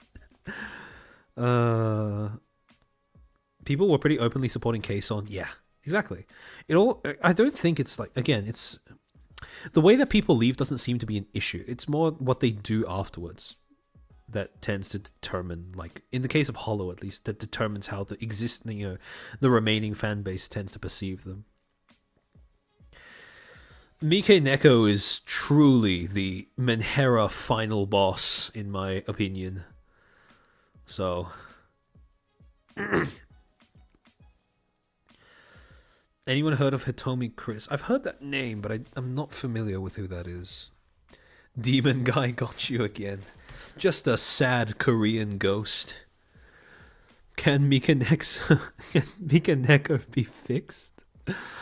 In my genuine opinion, I don't think so. Because in order to fix some sort of issue, you need to have motivation to fix it. And the problem is with Mika Neko, it's become such an ingrained part of her branding that she's actively rewarded for being Menhera to that degree. So I can't really see her ever like actually changing that. So not even Saganaki Handler. Oh, that's where Hitomi Chris is from. Yeah, it's Suma Night, Rima's video. Yeah, on the Hollow that could have been. Yeah, okay, I remember now. The one that had dragon fruit hair. Yeah, I remember. Okay. So what was the question about it again? It's just have anyone heard of her? Yeah, I remember now. Yeah, Mika Neko went further with GFE, and people were starting to be way more wary of GFE. Yeah, it was a rough time to make that your specialization. GFE in particular, I think, is a rough gig right now, because not only is it the case that fan bases seem to be more wary of it today than they were like maybe a few months or a few years ago, but also because YouTube in particular seems to be cracking down on any sort of ASMR content that might be even remotely sexual, and we have no idea how YouTube is like moderating that. So doing so is very much a liability at the moment, because you're effectively just like, you're effectively running in the dark. So Depressed Nasaki on Toledo also talked about Hitomi Chris. Her story's tragic but disappointing as well. Didn't she make a comeback though? Like at the end, didn't she still manage to find a fan base? Or was that someone else that I'm thinking of? The party don't get it. There was a low point that she reached after being terminated, but having some time, she didn't learn her lesson despite having therapy. The thing is with therapy, right? Like, therapy is very much mileage may vary type of like thing, where you need to have you need greenhouse conditions for therapy to actually take effect. You need a compatible therapist. You need you need to have some degree of some degree of control over the circumstances that are causing you to lapse in your behavior in the first place. And you need to also be in a position where you are motivated to address whatever problems you're like going through in therapy. So yeah.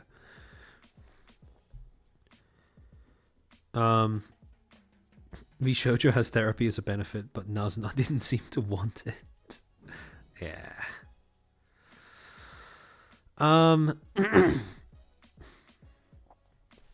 You are thinking of Delutaya. Okay. Oh yeah, Mano Aloe. Yeah, thanks for the clarification, Asahara. Yeah. I got the wrong VTuber.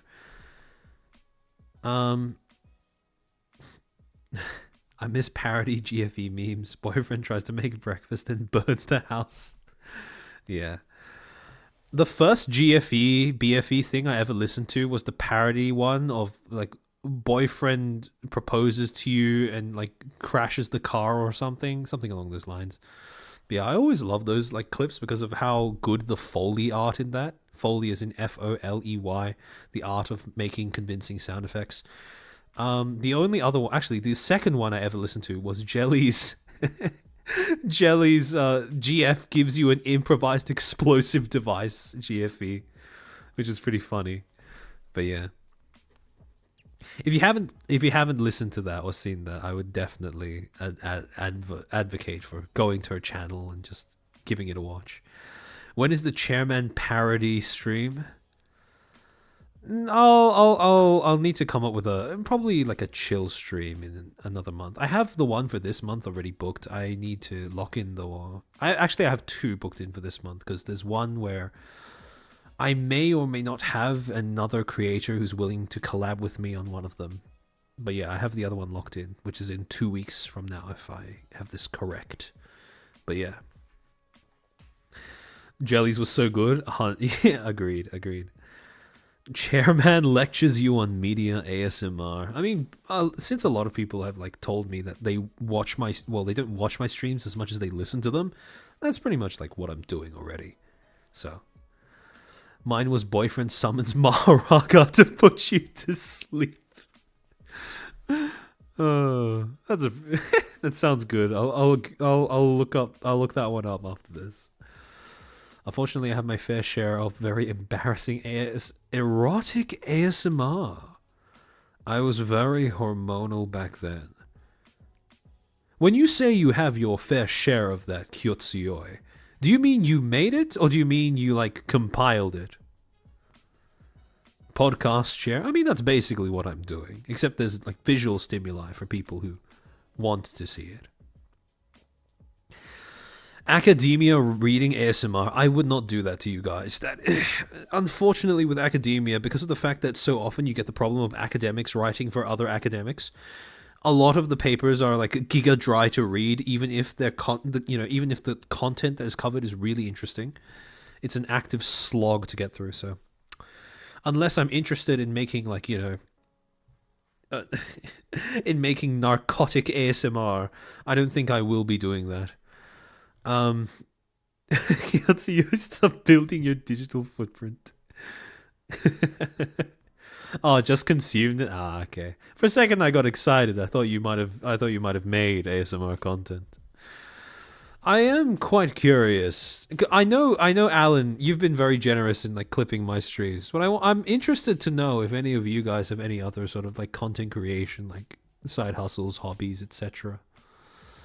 Because if there is one among you that, you know, I know that there are also artists here. I know Aquarake does really good art. I know Evo V1 does good art. I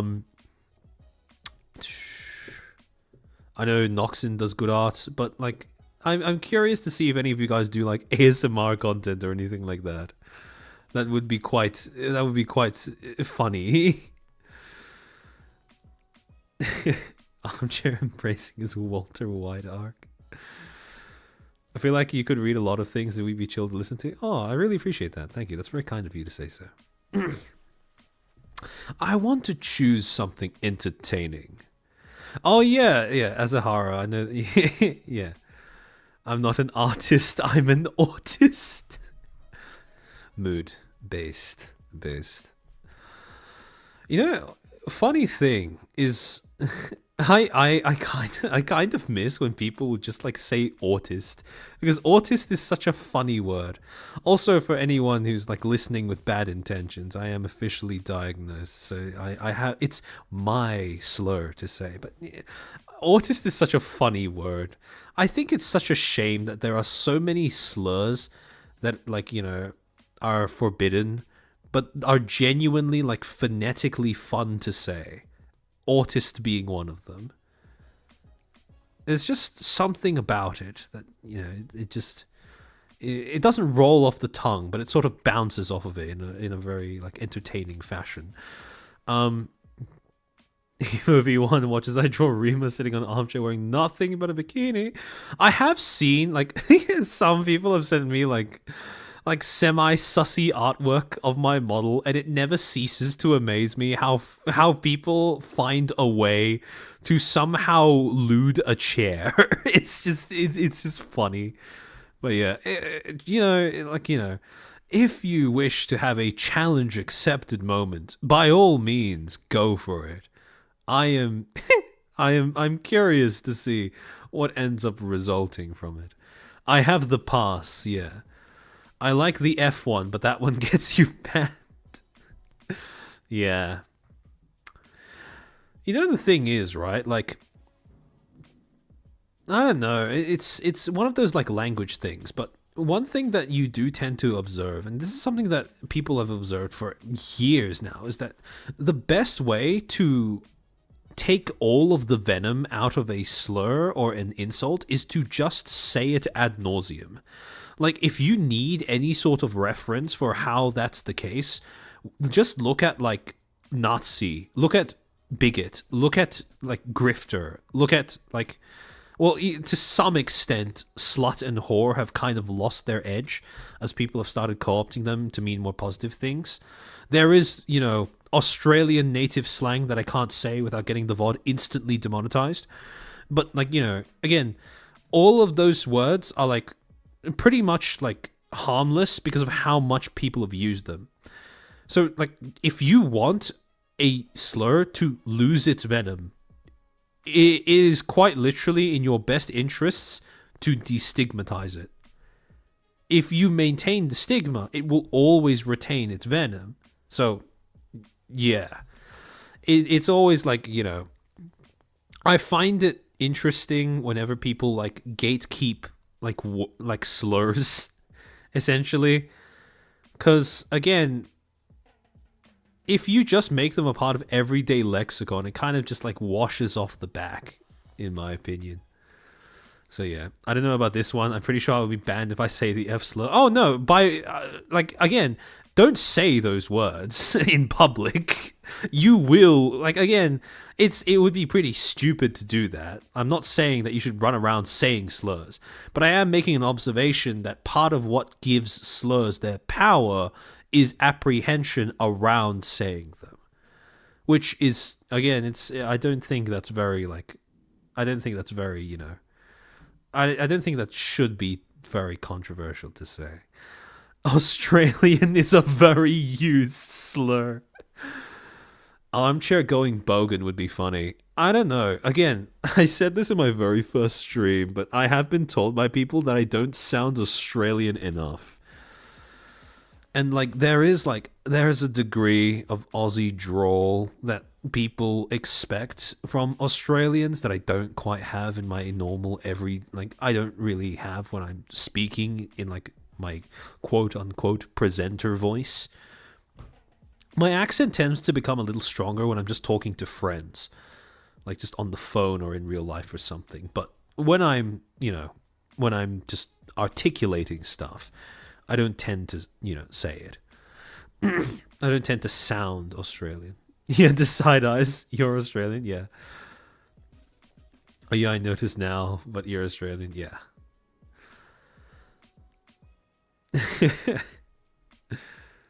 You sound pretty Australian to me. Hey, that's a nice change of pace to hear from somebody.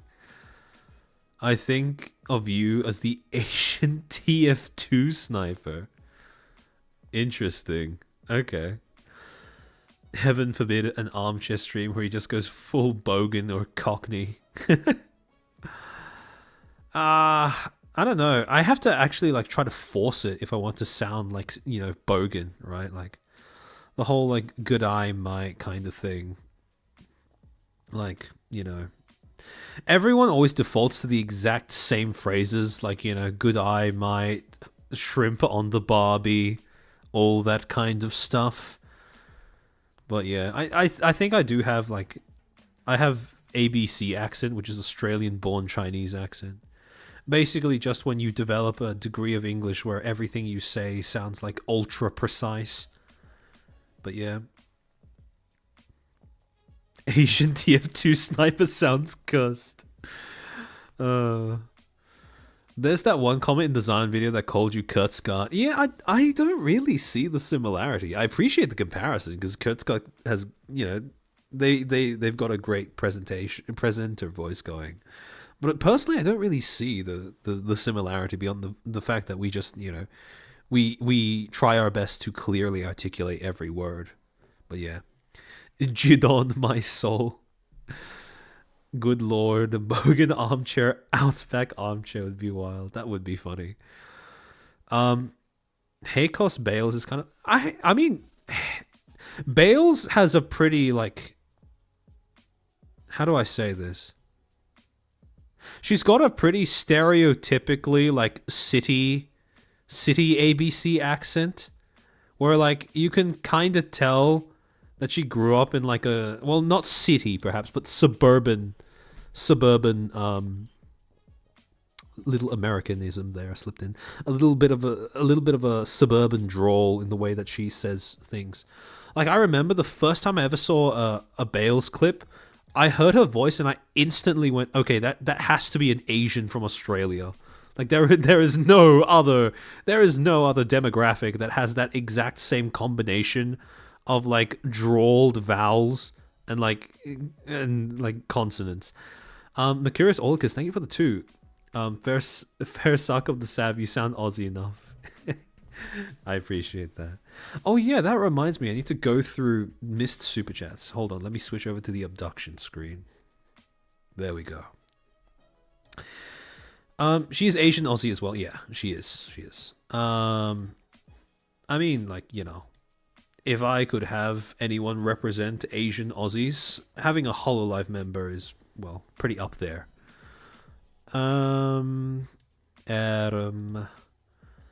Sydney. I don't know if she comes from Sydney, but she definitely comes from like a suburban area, I think, because like just that kind of accent is just like pretty distinctive if you like grew up here. When she says "nar," yeah. To be fair, I didn't really understand why "nar" is such a big thing because I say like "no." Oh, actually, yeah, I can kind of see the R like edging in towards the end, but it's I don't know if it's as like I don't know if it's as prominent as a lot of people make out. Just remembered, you working on any new video? I am. But again, I've been like struggling with the same script for like 2 months now, pretty much. Where I've just been like, there's this one script that I've been trying to bash out about a certain online community, but it keeps routinely imploding, cropping back up, and then I keep going through this recurrent cycle of trying to get a way of phrasing things that does justice to the topic I'm talking about while acknowledging the current state of the community. And it's just like, bruh. It is. I mean, okay. Again, I've said this multiple times before, but just to clarify, my like edited content is designed to be like passion projects and back burner stuff. And the reason why I prioritize streams is because I view it as the most, like, again, the most efficient way of getting across information to you guys. I try to put in effort to like preparing the streams as well, so I'm not just like rambling without any direction either. But yeah, for the edited content, it's the reason why I haven't promised it on a schedule is because, like, you know, it's just not like, I don't want to like set up false expectations. So it's like, it's an unholy combination between writer's block and essentially trying to nail a moving target.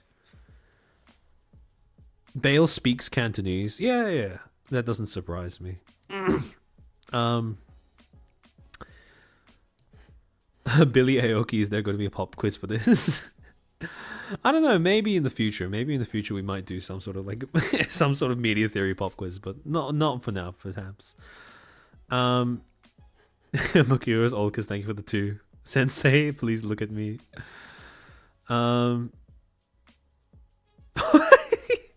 Sean, thank you for the 5. Oh wait, no, sorry, that was from the previous stream. I just saw. I just reminded of a previous super chat where someone said, "We're footstools. How can you expect us to not be into feet?" Oh. When I made that, the crying footstool emote, I knew that there were going to be some people who would appreciate that a little bit more for cultured reasons. But yeah. Foolishly foolish fool, I guess this means armchair script is periodically reclining. Termites in the joints for that man.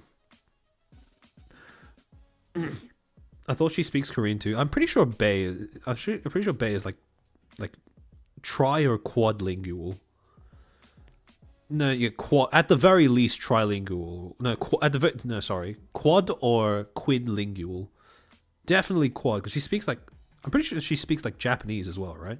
It's like Japanese, English, Cantonese, and like Korean, if I remember correctly. But I could be missing some, or I could be adding in Korean where there actually isn't. Not the termites. Yeah, that's right. Worldwide rat. Yep. My joints, and you spend 10 more years in here. I think you could easily turn some of your VODs into videos, just crop out a bit. The thing is, right? Objectively speaking, you are right. It's just that I don't have the time to edit those myself. And also, there are people who have said that, you know, they want like exclusively the kind of edited content that I put out, and I do want to make that kind of stuff as well. So in deference to those people, I don't want to like spam their notifications with stuff that's basically just re-edited VODs. If I do end up making like, I understand why a lot of streamers will end up making a separate channel just for like edited down VOD content, because again, if you are going to make like, you know, the usual like video essay edited content, it does kind of like, I don't want to like dilute the channel, like I don't want to dilute the channel's content like accidentally in doing so. So yeah.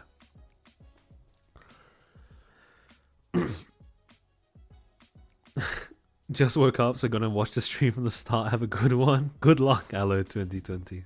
I appreciate the dedication. I think I might end stream here, actually. I can feel my voice kind of passing away as we speak. Let me see who is live right now. I know that Nasagi was planning to go live at around 3, and I know that... I'm assuming... Wait, hold on. Let me check if Rima has ended stream, because I think she started at the same time as I did. let me take a gander. Oh my, there are a lot of people online right now. The FaZe members are doing Mahjong Cup, which is pretty interesting. Nasagi is not live yet. Huh. Although Sayu is already... Oh, Rima raided? Oh shit, I missed the raid. Sorry. Cloppers. Oh no, I didn't see that. Oh no. Okay. Well, Rima, if you end up seeing this, thank you for the raid. I'm sorry I missed it. I didn't see it while I was rambling about something else, presumably. But yeah, I appreciate I appreciate the cloppers coming in. But yeah. The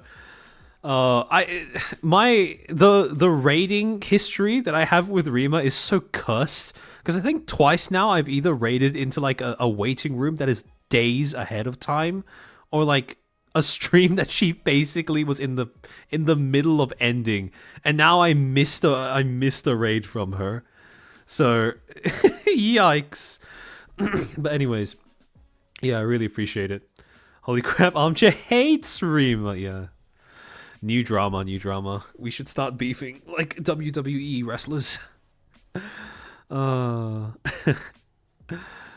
yeah, no, I hope someday I can finally nail a like good coherent raid on one of Rima's streams. Cause holy do we have bad precedents at the moment. I might just raid into Sayu because she is currently live. And anyways, I desperately need to get something to soothe my throat. So again, I really appreciate all of you guys showing up here and tuning into this stream. This is something, again, all of the topics I enjoy talking about, but this one is yet another one where I've been hanging on to this for a while. And I'm glad, I really do hope that you find something like enlightening, that it has built on your understanding of this particular topic a little bit, even though it is one that a lot of people have talked about for a long time before I've ever entered this space. And yeah, keep your eye on my community tab because I'll be putting up a poll in a few hours to decide what next stream's topic is going to be, although I have done quite a bit of foreshadowing, so that might affect the results. But anyways, keep tuned. Poll will be going up for a day, then after that, waiting room will be decided on. And anyways, yeah, like, subscribe, all the usual. I stream always the same time every week, 9 p.m. EST Friday. And yeah, I hope to see you guys next stream as well. But in the meantime, I hope you have fun in Sayu's stream. Behave in her chat. And yeah, thanks for tuning in. Let me just save the raid. Okay. Otsu chair.